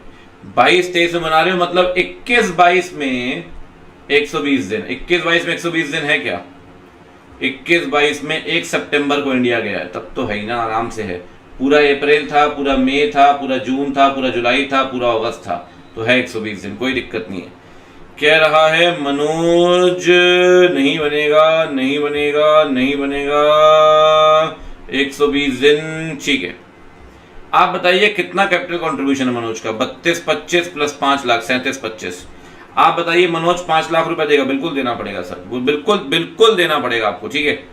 कह रहा है because a partner is personally liable. अरे फर्म थोड़ी एलएलपी पर्सनली लायबल थोड़ी होगा, no, partner is under obligation to contribute money, हाँ एज पर द एग्रीमेंट, जो आपने बोला है वो कंट्रीब्यूट करना पड़ेगा, ठीक। अब एक चीज देखिए, इसमें आप मुझे बताओ, बड़ी सिंपल सी बात है, फिनलोड लिमिटेड फंड रेज करना चाहती है, ठीक है, प्राइवेट प्लेसमेंट के थ्रू। इक्विटी शेयर का ऑफर दिया 57 लोगों को, जिसमें से 6 QIB हैं। अब 6 QIB हैं तो बचे कितने? 51। 50 की लिमिट एक्ट में लिखी है, उसे बढ़ाकर रूल में 200 कर दी गई है, तो इफेक्टिव लिमिट तो 200 है। ये स्टडी मेट भी कह रहा है, हम भी कह रहे हैं, सब भी यही कह रहे हैं, इफेक्टिव लिमिट 200 है प्राइवेट प्लेसमेंट में। 2 लोग काउंट नहीं करेंगे, QIB और एम्प्लॉय। कह रहा है पब्लिक लिमिटेड कंपनी है, प्राइवेट प्लेसमेंट नहीं दे सकती, गलत ऑप्शन। ऑफर दिया है more than the prescribe limit, ना, कह रहा है ऑफर दिया less than the prescribe limit, और क्वालिफाई काउंट नहीं करेंगे, ठीक है। सी ऑप्शन सही है। इंस्टीट्यूट की तरफ से इसमें मैं आपको बताऊं बच्चा पार्टी, इस आंसर को सही किया गया है। इंस्टीट्यूट अभी भी 50 की लिमिट मान रहा है, तभी कह रहा है कि 51 लोगों को ऑफर दिया तो एक्सीड कर गया, जबकि बच्चों 200 की लिमिट आज भी है, तो सही ऑप्शन क्या होना चाहिए? सी। अगर आप इंस्टीट्यूट भी देखिए तब भी वहां कहानी सेम है, मतलब स्टडी मैट भी देखेंगे ना तो वहां लिखा हुआ है, क्लियर लिखा है, मैं क्लास के अंदर ही बोलता हूं कि एक्ट में 50 की लिमिट है, लेकिन रूल्स के अंदर 200 है, तो 200 की लिमिट ओवरराइड करती है 50 को, ठीक। एक यहां झगड़ा था, खैर कोई बात नहीं। कह रहे हैं कंपनी एक्स इन्वेस्टमेंट कर रही है वाई में, स्टार्टअप कंपनी में 25% स्टेक होल्ड कर रही है, 25%। एसोसिएट कंपनी मानेंगे? कह रहा है investment does not qualified associate, 50% चाहिए। कह रहा है एसोसिएट मानेंगे क्योंकि 25% स्टेक है और बिजनेस स्ट्रेटेजिक डिसीजंस भी ले रहे हैं, ठीक है। बहुत सिंपल क्वेश्चन है, आगे बढ़ते हैं। गलतियां हैं, कुछ जगह हो जाती हैं गलतियां, ऐसी कोई दिक्कत नहीं है। आइए जरा, ये बढ़िया क्वेश्चन है। Case scenario number 6, 8 case scenario 5 हो चुके हैं, बचे हैं 3। आर्यन और आर्यन, सुदीप और अंकित फिर आ गए ये डीपी हैं एलएलपी के अंदर, ठीक है। एलएलपी तो बहुत क्वेश्चन पूछ रहा भाई, देख रहे हो तुम। एलएलपी डील कर रही है इलेक्ट्रिक सीलिंग फैन बनाने में। एक दिन सुदीप किशोर को मिला। किशोर डायरेक्टर है कृतिकन इलेक्ट्रॉनिक प्राइवेट लिमिटेड का, ठीक है। डिस्कशन करने के बाद किशोर कह रहा है मेरी प्राइवेट कंपनी आपके एलएलपी में पार्टनर बन जाएगी। क्या एक प्राइवेट कंपनी एलएलपी में पार्टनर बन सकती है? यस। याद करिए, कोई भी बॉडी कॉर्पोरेट या कोई भी इंडिविजुअल एलएलपी में पार्टनर बन सकता है। बॉडी कॉर्पोरेट भी बन सकती है और इंडिविजुअल भी पार्टनर बन सकता है। बात को समझना, बहुत प्यारा क्वेश्चन है, बहुत प्यारा क्वेश्चन, ठीक है, बहुत प्यारा।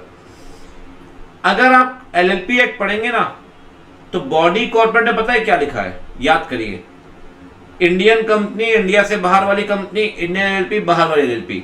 जब वहां कंपनी का जिक्र किया है ना तो उन्होंने पता है क्या लिखा है? Company under section 3 of companies act 1956।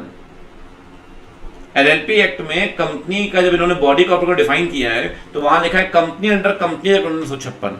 लेकिन अपन सेक्शन 8 में क्या पढ़ते हैं जीसी के अंदर कि बेटा पुराने एक्ट के रेफरेंस को नए एक्ट का रेफरेंस मानेंगे, पुराने एक्ट के रेफरेंस को नए एक्ट का रेफरेंस मानेंगे। अगर पुराने कंपनी एक्ट का रेफरेंस दिया इसका मतलब नए कंपनी एक्ट का रेफरेंस मानेंगे। आगे बढ़ते हैं। ये इलेक्ट्रॉनिक प्राइवेट लिमिटेड कंपनी है, इलेक्ट्रॉनिक में डील कर रही है, ठीक है। पार्टनर जो है एलएलपी के और डायरेक्टर्स हैं वो एक प्रोफेशनल कंसल्टेंट अर्चिका जैन से मिलते हैं। अर्चिका जैन से कहते हैं प्राइवेट कंपनी को पार्टनर बनाना है। अर्चिका कहती है प्राइवेट कंपनी पार्टनर नहीं बन सकती। क्यों नहीं बन सकती? कह रहे हैं एलएलपी एक्ट के हिसाब से इंडिविजुअल और बॉडी कॉर्पोरेट ही पार्टनर बन पाएंगे। और बॉडी कॉर्पोरेट की अगर हम बात करते हैं एलएलपी एक्ट में तो बॉडी कॉर्पोरेट में लिखा हुआ है company as defined in section 3 of the old companies act. इसीलिए भैया, इसीलिए जो प्राइवेट कंपनी हो तो नई कंपनी एक्ट के अंदर बनी है। पुरानी वाली कंपनी ही बन पाएगी पार्टनर, नई कंपनी तो नहीं बन पाएगी। अरे इसको कोई समझाए कि भैया पुराने कंपनी एक्ट के रेफरेंस को नई कंपनी एक्ट का रेफरेंस मानेंगे। तो कह रहा है तुम्हारी कंपनी तो नई कंपनी एक्ट के अंदर बनी है इसलिए बॉडी कॉर्पोरेट नहीं है, इसलिए पार्टनर नहीं बन पाएगी। छोड़ दो ये आइडिया कि तुम इसे पार्टनर बना लो। वाह, शनाया न्यू पार्टनर बनाई गई है 17 तारीख को। फर्म ने इंटीमेट किया उसके एडमिशन के बारे में 31 जैन को। 3 फेब को जब वो ऑफिस जा रही थी उसका एक्सीडेंट हो गया और उसकी मेमोरी चली गई। वाह, डॉक्टर ने उसे अनसाउंड माइंड बोल दिया। वाह, एलएलपी एक्ट में लिखा है अगर आप पार्टनर हो और he should be of sound mind. 3 लोग डिस्क्वालीफाइड हैं if he is of unsound mind. Sir he is of unsound mind, ये लिखा है पार्टनर एलएलपी एक्ट में। हाँ तो सर शनाया तो कन्या है, तो कन्या तो अनसाउंड माइंड हो गए, तो ये प्रोविजन थोड़ी ना कन्या के ऊपर। Section 13 of GC act, he include she, मतलब शनाया भी अगर अनसाउंड माइंड हुई तो भी डिस्क्वालीफाइड है। बहुत बढ़िया, ये क्वेश्चन बहुत बढ़िया बेटा। क्या प्राइवेट कंपनी पार्टनर बन पाएगी? अब बताओ एलएलपी के अंदर फटाफट से बिना रुके। कह रहा है नहीं बन पाएगी, कह रहा है बन पाएगी। सेक्शन 8 कहता है कि ध्यान रखिएगा कि किसी पुराने एक्ट के रेफरेंस को नए एक्ट का रेफरेंस मानेंगे। Provision sorry enacted. इसीलिए कंपनीज एक्ट 2013 आने के बाद बॉडी कॉर्पोरेट का मतलब है कंपनी से बनाया गया नए कंपनीज एक्ट के अंदर, सेक्शन 2 क्लॉज 20। बहुत बढ़िया। आप बताइए एलएलपी एक्ट को जीसी के हिसाब से बताएं तो एडमिशन के बारे में कब बताएंगे? वही भैया कहानी अपनी वही है, 30 दिन। कह रहे कुछ भी पूछो 30 दिन एलएलपी में। 17 तारीख को एडमिशन हुआ है, 30 दिन में बता दो। 14 दिन जनवरी के हो गए, 16 दिन फरवरी के हो गए। सिंपल है यार। शनाया का स्टेटस क्या है? अब तो पकड़ा चुकी है ना वो, नहीं अनसाउंड माइंड हो चुकी है। हाँ, कह रहा है कंटिन्यू करेगी। कह रहा है पर्सन जो है उसे छोड़ना पड़ेगा जब वो अनसाउंड माइंड हो जाएगी कंपीटेंट कोर्ट। और कह रहा है ये प्रोविजन सिर्फ मेल के लिए, इसलिए शी कैन कंटिन्यू। कह रहा है कि अगर हम बात करते हैं masculine shall include female also, इसलिए शनाया को छोड़नी पड़ेगी फॉर्म। बहुत बढ़िया, बहुत बढ़िया, बहुत बढ़िया, बहुत बढ़िया। कॉन्ट्रैक्ट मिला है एचबीएल को तमिलनाडु सरकार से, बहुत बढ़िया, डैम बनाने के लिए। कंसल्टेंसी ले रहे हैं, कंसल्टेंसी ले सकते हैं ना। कह रहे हैं बाहर वाली कंपनी से डैम बनाने के लिए 7 लाख $। अरे रियल एस्टेट में 1 करोड़ तक अलाउ, क्या दिक्कत है यार? 1 करोड़ $, ठीक है। और सॉफ्टवेयर कंपनी से ले रहे हैं 2 लाख के लिए। ओहो हो, यहां तो आरबीआई के अप्रूवल नहीं लगेगी, ध्यान रखिए, यहां तो आरबीआई के अप्रूवल नहीं लगेगी। कहां पे भैया, यहां आरबीआई के अप्रूवल नहीं लगेगी, लेकिन यहां आरबीआई के अप्रूवल लगेगी। 1 लाख यूएस डॉलर, ये हो गया 1 मिलियन यूएस डॉलर था, 1 मिलियन यूएस डॉलर यहां पे, और यहां 1 करोड़, तो 1 मिलियन से तो ऊपर चला गया ये, तो यहां लगेगी। कह रहा है company can make payment without any approval. इसके लिए 1 करोड़ था, तो इसके लिए अप्रूवल नहीं चाहिए, लेकिन इसके लिए आपको आरबीआई की अप्रूवल लगेगी। 1 मिलियन तक नहीं लगती, ये 2 मिलियन है, मिलियन समझते हो ना, 10 लाख, इसके लिए आरबीआई की अप्रूवल लगेगी। ठीक, ये बढ़िया क्वेश्चन है, बहुत बढ़िया क्वेश्चन है। मुझे लग रहा है यहां से क्वेश्चन आएगा, एक बार केस स्टडी आएगी इस बार। Circular number 45, 15 number question, very very important. Shalini Gupta को मैनेजमेंट कोर्स के लिए दाखिल किया गया है आईआईएम अहमदाबाद में। 3 साल का एजुकेशनल कोर्स है। वो कह रहे हैं 1 साल के लिए वो न्यूजीलैंड जाएगी, होता है ना बाहर भेजते हैं, ऑकलैंड स्टूडेंट एक्सचेंज प्रोग्राम के अंदर। शालिनी गुप्ता कह रहे हैं ट्यूशन फीस देनी 10 लाख रुपए आईआईएम को 2 साल के लिए, और 2 लाख यूएस डॉलर ऑकलैंड को, वहां की यूनिवर्सिटी को। ठीक है, शालिनी इंडिया छोड़ के चली गई 20 अगस्त को अपनी डिग्री कंप्लीट करने। याद करिए सर्कुलर नंबर 45 2003। अगर आप स्टडीज के लिए बाहर गए ना इंडिया से, जिस दिन आप देश छोड़ेंगे वहां आप जाएंगे, तुरंत आप पीआरओआई बन जाएंगे, तुरंत। 4 कारण थे, उसमें चौथा कारण क्या था? स्टडीज। आपसे कह रहा है बताइए कौन सा ऑप्शन सही है शालिनी गुप्ता को लेकर। कह रहा है शालिनी गुप्ता को रेसिडेंट मानेंगे ना, रेसिडेंट मानेंगे 22-23 के लिए, 23-24 के लिए ना, नॉन रेसिडेंट है 23-24 के लिए भी, 24-25 के लिए, क्योंकि वो इंडिया गई है, इंडिया से बाहर गई हायर स्टडीज के लिए। अब चलते हैं इस बार के आरटीपी पे। ठीक है, तो ये हो गई कहानी डन, एमटीपी दोनों डन हो गई, 6 केस सिनेरियो डन हो गए। अब आते हैं आरटीपी में। ठीक है, आइए चलो जी फटाफट से देखते हैं। अच्छा क्वेश्चन है, नाइस क्वेश्चन। गोल्डन लिमिटेड को बनाया है लिस्टेड कंपनी, लिस्टेड। ठीक है, कह रहा है दिल्ली में है, तो दिल्ली में ही होगी एजीएम, लिस्टेड की तो सेम सिटी, नोएडा तो कॉर्पोरेट वैसे मतलब नहीं है। ऑथराइज कैपिटल है 20 करोड़, 2 करोड़ शेयर्स हैं 10 रुपए ईच के, 10 करोड़ आपकी पेड अप शेयर कैपिटल है, 1 करोड़ 10 रुपए ईच के। कंस्ट्रक्शन का बिजनेस कर रहे हैं आप। ठीक है जी, कंपनी ने डब्ल्यूएस बनाई, डी लिमिटेड। बहुत प्यारा क्वेश्चन है, मैं आपको कह रहा हूं बहुत प्यारा क्वेश्चन है ये, बहुत मस्त। कंपनी ने एक बनाई डी लिमिटेड, ठीक है, जो कंस्ट्रक्शन मटेरियल बना रही है। डी लिमिटेड को फर्स्ट फाइनेंशियल ईयर मान रही है 8 जनवरी से 31 मार्च। कोई दिक्कत नहीं है सर, कोई दिक्कत नहीं है, क्योंकि अगर आप 1 जनवरी के बाद कंपनी बनाएंगे तो याद करिए फाइनेंशियल ईयर खत्म होगा अगले साल 31 मार्च को, अगले साल 31 मार्च को। लेकिन दिक्कत लग रही है क्या? दिक्कत तो लग रही है। 8 जनवरी को शुरू कर रहे हैं, 31 मार्च को खत्म कर रहे हैं। ये मार्च नहीं, ये होना चाहिए 31 मार्च 2023, अगले साल 31 मार्च को 23। एक गलती है दिख गई, ठीक है। दूसरी बात ध्यान रखिए, ये गोल्डन लिमिटेड है, ठीक है। इसकी सब्सिडरी 1 कौन सी हो गई भाई? सब्सिडरी 1 है WOSS की डी लिमिटेड, ठीक है। आगे बढ़ते हैं।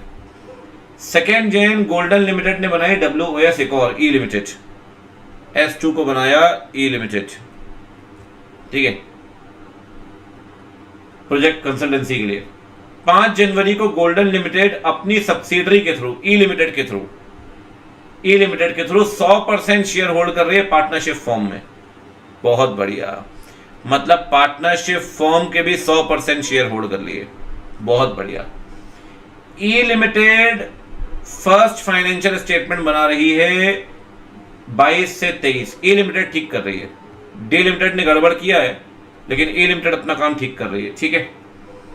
क्योंकि 31 मार्च 23 को खत्म होगा। एजीएम करवा रही है 16 अगस्त को, कोई दिक्कत नहीं है। पहली एजीएम तो वैसे भी 9 महीने में होनी है, पहली एजीएम तो होनी है दिसंबर 23 तक।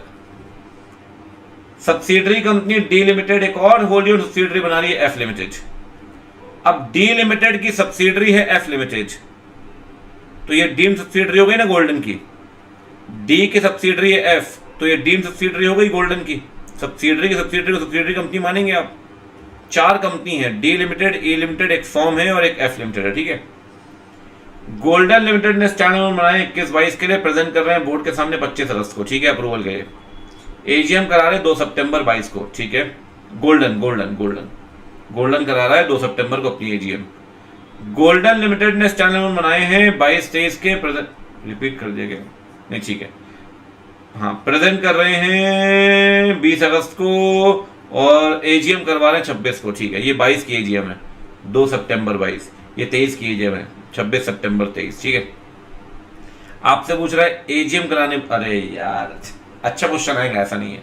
ए लिमिटेड की एजीएम कब कराएंगे? ए लिमिटेड की एजीएम, ए लिमिटेड का साल खत्म कब हो रहा है?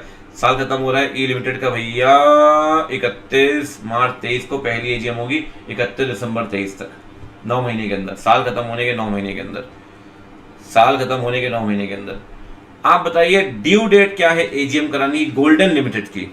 31 मार्च को। अरे 31 मार्च, गोल्डन लिमिटेड 6 महीने, गोल्डन लिमिटेड तो 6 महीने, गोल्डन लिमिटेड पुरानी कंपनी है ना, तो 6 महीने मतलब ये हो गया लाला 30 सितंबर। ठीक, एक बात मैं आपको बताऊं, इंस्टीट्यूट इसमें घुमा सकता था, घुमाया नहीं इंस्टीट्यूट ने, पता है क्यों? इन्होंने 22 की एजीएम बोली, 2 सितंबर को ये 22 की एजीएम गोल्डन लिमिटेड की, 2 सितंबर को। अगर मान लो ये 2 अप्रैल होती तो फिर 15 महीने वाला कंसेप्ट लग जाता कि पिछली एजीएम से 15 महीने के बियॉन्ड नहीं जानी चाहिए अगली एजीएम। घुमाया नहीं है इंस्टीट्यूट ने, 23 की एजीएम पूछ रहा है, अगर वहां अप्रैल होता ना तो कहानी बदल जाती है यहाँ पे इस वाले क्वेश्चन में। हाँ, एक चीज मैं आपको अब बता देता हूँ इस क्वेश्चन को पढ़ाने से पहले, दोनों क्वेश्चन पढ़ाने से पहले। ठीक है, आपने AS 21 पढ़ा होगा, आपने 134 पढ़ा होगा, 129 पढ़ा होगा, आप फाइनल पढ़ेंगे इंड AS 110। ठीक सर, 129 कहता है कंसोलिडेशन 3 चीजों का होगा, एक सब्सिडरी कंपनी का, एक एसोसिएट का और एक जॉइंट वेंचर का। जॉइंट वेंचर लिखा है, जॉइंट वेंचर कंपनी नहीं लिखा सेक्शन 129 में। इसका मतलब जॉइंट वेंचर में पार्टनरशिप और एलपी भी आ सकती है। आपने अगर AS 21 ढंग से पढ़ा है तो आपके टीचर ने आपको बताया होगा कि 2016 में ICAI ने एक FAQ इशू किए थे, फ्रीक्वेंटली आस्क्ड क्वेश्चन। उसमें ICAI ने कहा था कि जब हम कंसोलिडेशन करेंगे तो पार्टनरशिप और LLP को भी कंसोलिडेशन में इंक्लूड करेंगे। इवन आप फाइनल में इंड AS पढ़ेंगे 110, इंड AS 110 में लिखा गया कंसोलिडेशन के आगे लिखा है कंसोलिडेशन ऑफ कंपनी नहीं लिखा, वहां लिखा है कंसोलिडेशन ऑफ एंटिटी। तो पार्टनरशिप और LLP बेटा कंपनी तो नहीं है लेकिन एंटिटी तो है ना। तो हर बात हर जगह एक चीज प्रूव हो रही है कि जब कंसोलिडेशन करेंगे तो पार्टनरशिप को भी इंक्लूड करेंगे। क्या धांसू पॉइंट मारा है इन्होंने, धांसू पॉइंट। ठीक है, अब कह रहा है कंसोलिडेशन किसका करेंगे भाई? 2022 में, 2022 में तो 23 में तो अपन ने दूसरी कंपनी, तो 23 में तो अपन ने वाली कंपनी एक्वायर की, कौन सी वाली? आपकी बात वाली। तब तक कौन सी कंपनी आ चुकी थी? एक तो गोल्डन आ चुकी थी, डी आ चुकी थी, ई और वो। ठीक है, तो बताइए कौन कौन से कंसोलिडेशन होगा भाई, फटाफट से बोलो। कंसोलिडेशन होगा यहाँ पे गोल्डन, डी, ई और पार्टनरशिप फॉर्म। ठीक है, कहीं कोई दिक्कत नहीं है बच्चों। ठीक है, बहुत बढ़िया। अब एक बात समझिए, अब आप बोलोगे सर एफ लिमिटेड नहीं आएगी क्या? बेटा एफ लिमिटेड भी आएगी। एक बात ध्यान रखिए, एफ लिमिटेड के केस में, एफ लिमिटेड के केस में जो एफ लिमिटेड याद है सब्सिडरी की सब्सिडरी, वो एफ लिमिटेड को तो 1 जुलाई को आपने बनाया ना एफ लिमिटेड को WS, तो ये तो 22-23 में आएगी। तो मतलब ऊपर वाले केस में पूछ रहा था 31 मार्च 2022, मतलब 21-22 में किसका किसका कंसोलिडेशन होगा, यहां पूछ रहा है इस वाले में 21-22 में। अगले वाले में पूछ रहा है 22-23 में किसका कंसोलिडेशन होगा। तो यहां ये तीनों तो रहेंगी, गोल्डन, डी, ई, पार्टनरशिप फॉर्म एफ भी आ जाएगी, क्योंकि सब्सिडरी की सब्सिडरी डीम सब्सिडरी है, सब्सिडरी की सब्सिडरी डीम सब्सिडरी है। मतलब गजब पॉइंट है सर, गजब पॉइंट है, मजा आ जाएगा आपको। ठीक है, कह रहा है सेलेक्ट ऑप्शन बताइए। गोल्डन की एजीएम होनी चाहिए मुंबई में, लिस्टेड है ना गोल्डन, ये देखो गोल्डन लिस्टेड है। कहां गई रे? एक तो यार ये गोल्डन लिस्टेड है, तो इनकी आरओ कहाँ है? आरओ है दिल्ली में। एजीएम कहाँ होगा? दिल्ली में। मुंबई, नोएडा, दिल्ली 26 सितंबर 11 बजे।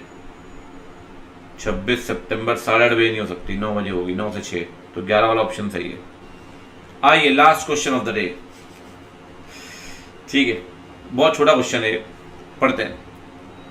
OMX को बनाया गया, ये प्राइवेट कंपनी है, रजिस्टर्ड ऑफिस है बेंगलोर में, WOS है, OMX यूएसए मनी है, कंपनी बेंगलोर में, यूएसए मनी। रजत कपूर, शुभम और पीटर डायरेक्टर्स है OMX के।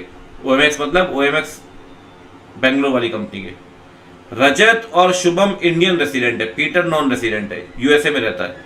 पीटर डायरेक्टर यूएसए वाली कंपनी का। ठीक, रजत इंडिया गया 2 नवंबर को बिजनेस देखने के लिए। बेटा आप 2 नवंबर को बिजनेस के लिए गए ना इंडिया से बाहर, जैसे ही आप देश छोड़ोगे, नॉन रेसिडेंट, बिजनेस के लिए गए नॉन रेसिडेंट, PROI, गेम खत्म, दिमाग लगाना ही नहीं है। कब आया, कब गया, वापस आया, वापस गया, उससे मतलब नहीं है। बिजनेस के लिए तुम निकले, कहानी खत्म। वापस इंडिया आया, लेकिन इंडिया वापस बिजनेस के लिए नहीं आया, इंडिया वापस आया फैमिली से मिलने, कोई दिक्कत नहीं, PROI ही कहलाएगा। रजत कह रहे कंसल्टेंसी ले रहे हो यूएसए वाली कंपनी से, ठीक है, इंडियन कस्टमर के लिए। और रजत ही था ना जो यूएसए गया था, हाँ रजत ही गया था इंडिया, रजत बन गया था PROI, बिल्कुल ठीक बात है। रजत ने रेसिडेंशियल प्रॉपर्टी खरीदी यूएसए में। अब मुझे एक बात बताओ, PROI यूएसए में प्रॉपर्टी खरीद रहा है, हमें उससे क्या मतलब? ऐसा तो जो बाइडेन भी खरीद रहा होगा यूएसए में प्रॉपर्टी, वो भी PROI है, तो हम उसके ऊपर फेमा लगा देंगे। क्या कहा था मैंने कैपिटल अकाउंट में? PRI इंडिया से बाहर प्रॉपर्टी प्लस माइनस करे, एसेट लायबिलिटी प्लस माइनस, या PROI इंडिया में प्रॉपर्टी प्लस माइनस करे। PROI इंडिया में, PRI इंडिया से बाहर, ये तो दोनों इंडिया से बाहर है, तो ये ना कैपिटल अकाउंट है ना करंट अकाउंट ट्रांजेक्शन है, कुछ है ही नहीं भैया ये। तो बताइए पहला केस में कह रहा है रजत कपूर को क्या मानेंगे? रजत कपूर रेसिडेंट मानेंगे। कह रहा है नॉन रेसिडेंट है क्योंकि वो इंडिया गया है बिजनेस के लिए, वो इंडिया से बाहर गया है बिजनेस के लिए। ठीक, कह रहा है कितना अमाउंट परमिसिबल है? अरे भाई कंसल्टेंसी के लिए बताइए, अभी पढ़कर आए अपन ने, कंसल्टेंसी के लिए $1 मिलियन पर प्रोजेक्ट पढ़ा था ना पीछे, जहां 2 मिलियन था। रेसिडेंशियल प्रॉपर्टी रजत खरीद रहा है यूएसए में। कह रहा है रेसिडेंशियल प्रॉपर्टी करंट अकाउंट है, कह रहा है प्रॉपर्टी खरीद बेचनी पड़ेगी, purchase neither capital account nor current account.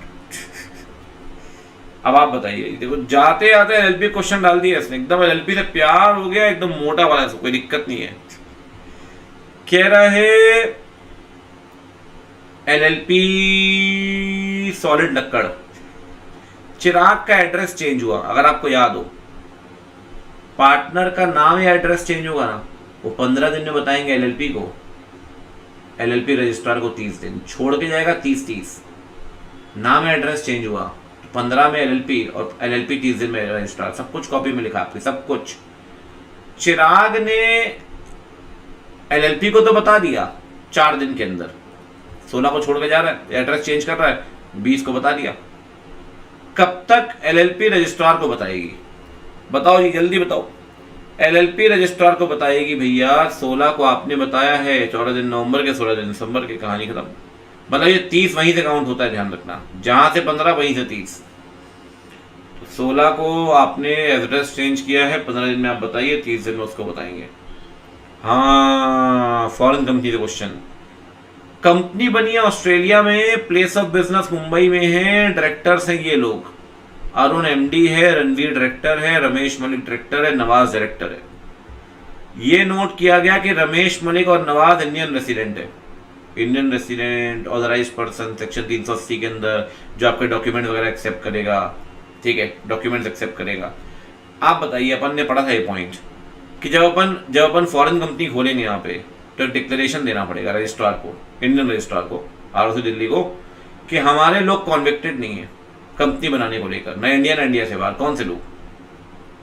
सारे डायरेक्टर आपके KMP जो भी है डायरेक्टर, आपके पर्सनलाइज सब, सब मतलब अरुण, रणवीर, रमेश, नवाज।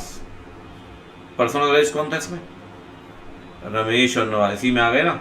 हाँ इसी में आ गए रमेश, ठीक। सबके लिए था, अगर आपको याद हो, दे आर नॉट डिस्क्वालिफाइड। हमने कर लिए हैं बच्चों 8 केस सिनेरियो, 50 मिनट लगाए, कोई कहीं दिक्कत नहीं बच्चा पार्टी। हमने इस बार के सारे केस सिनेरियो डन कर दिए, खत्म।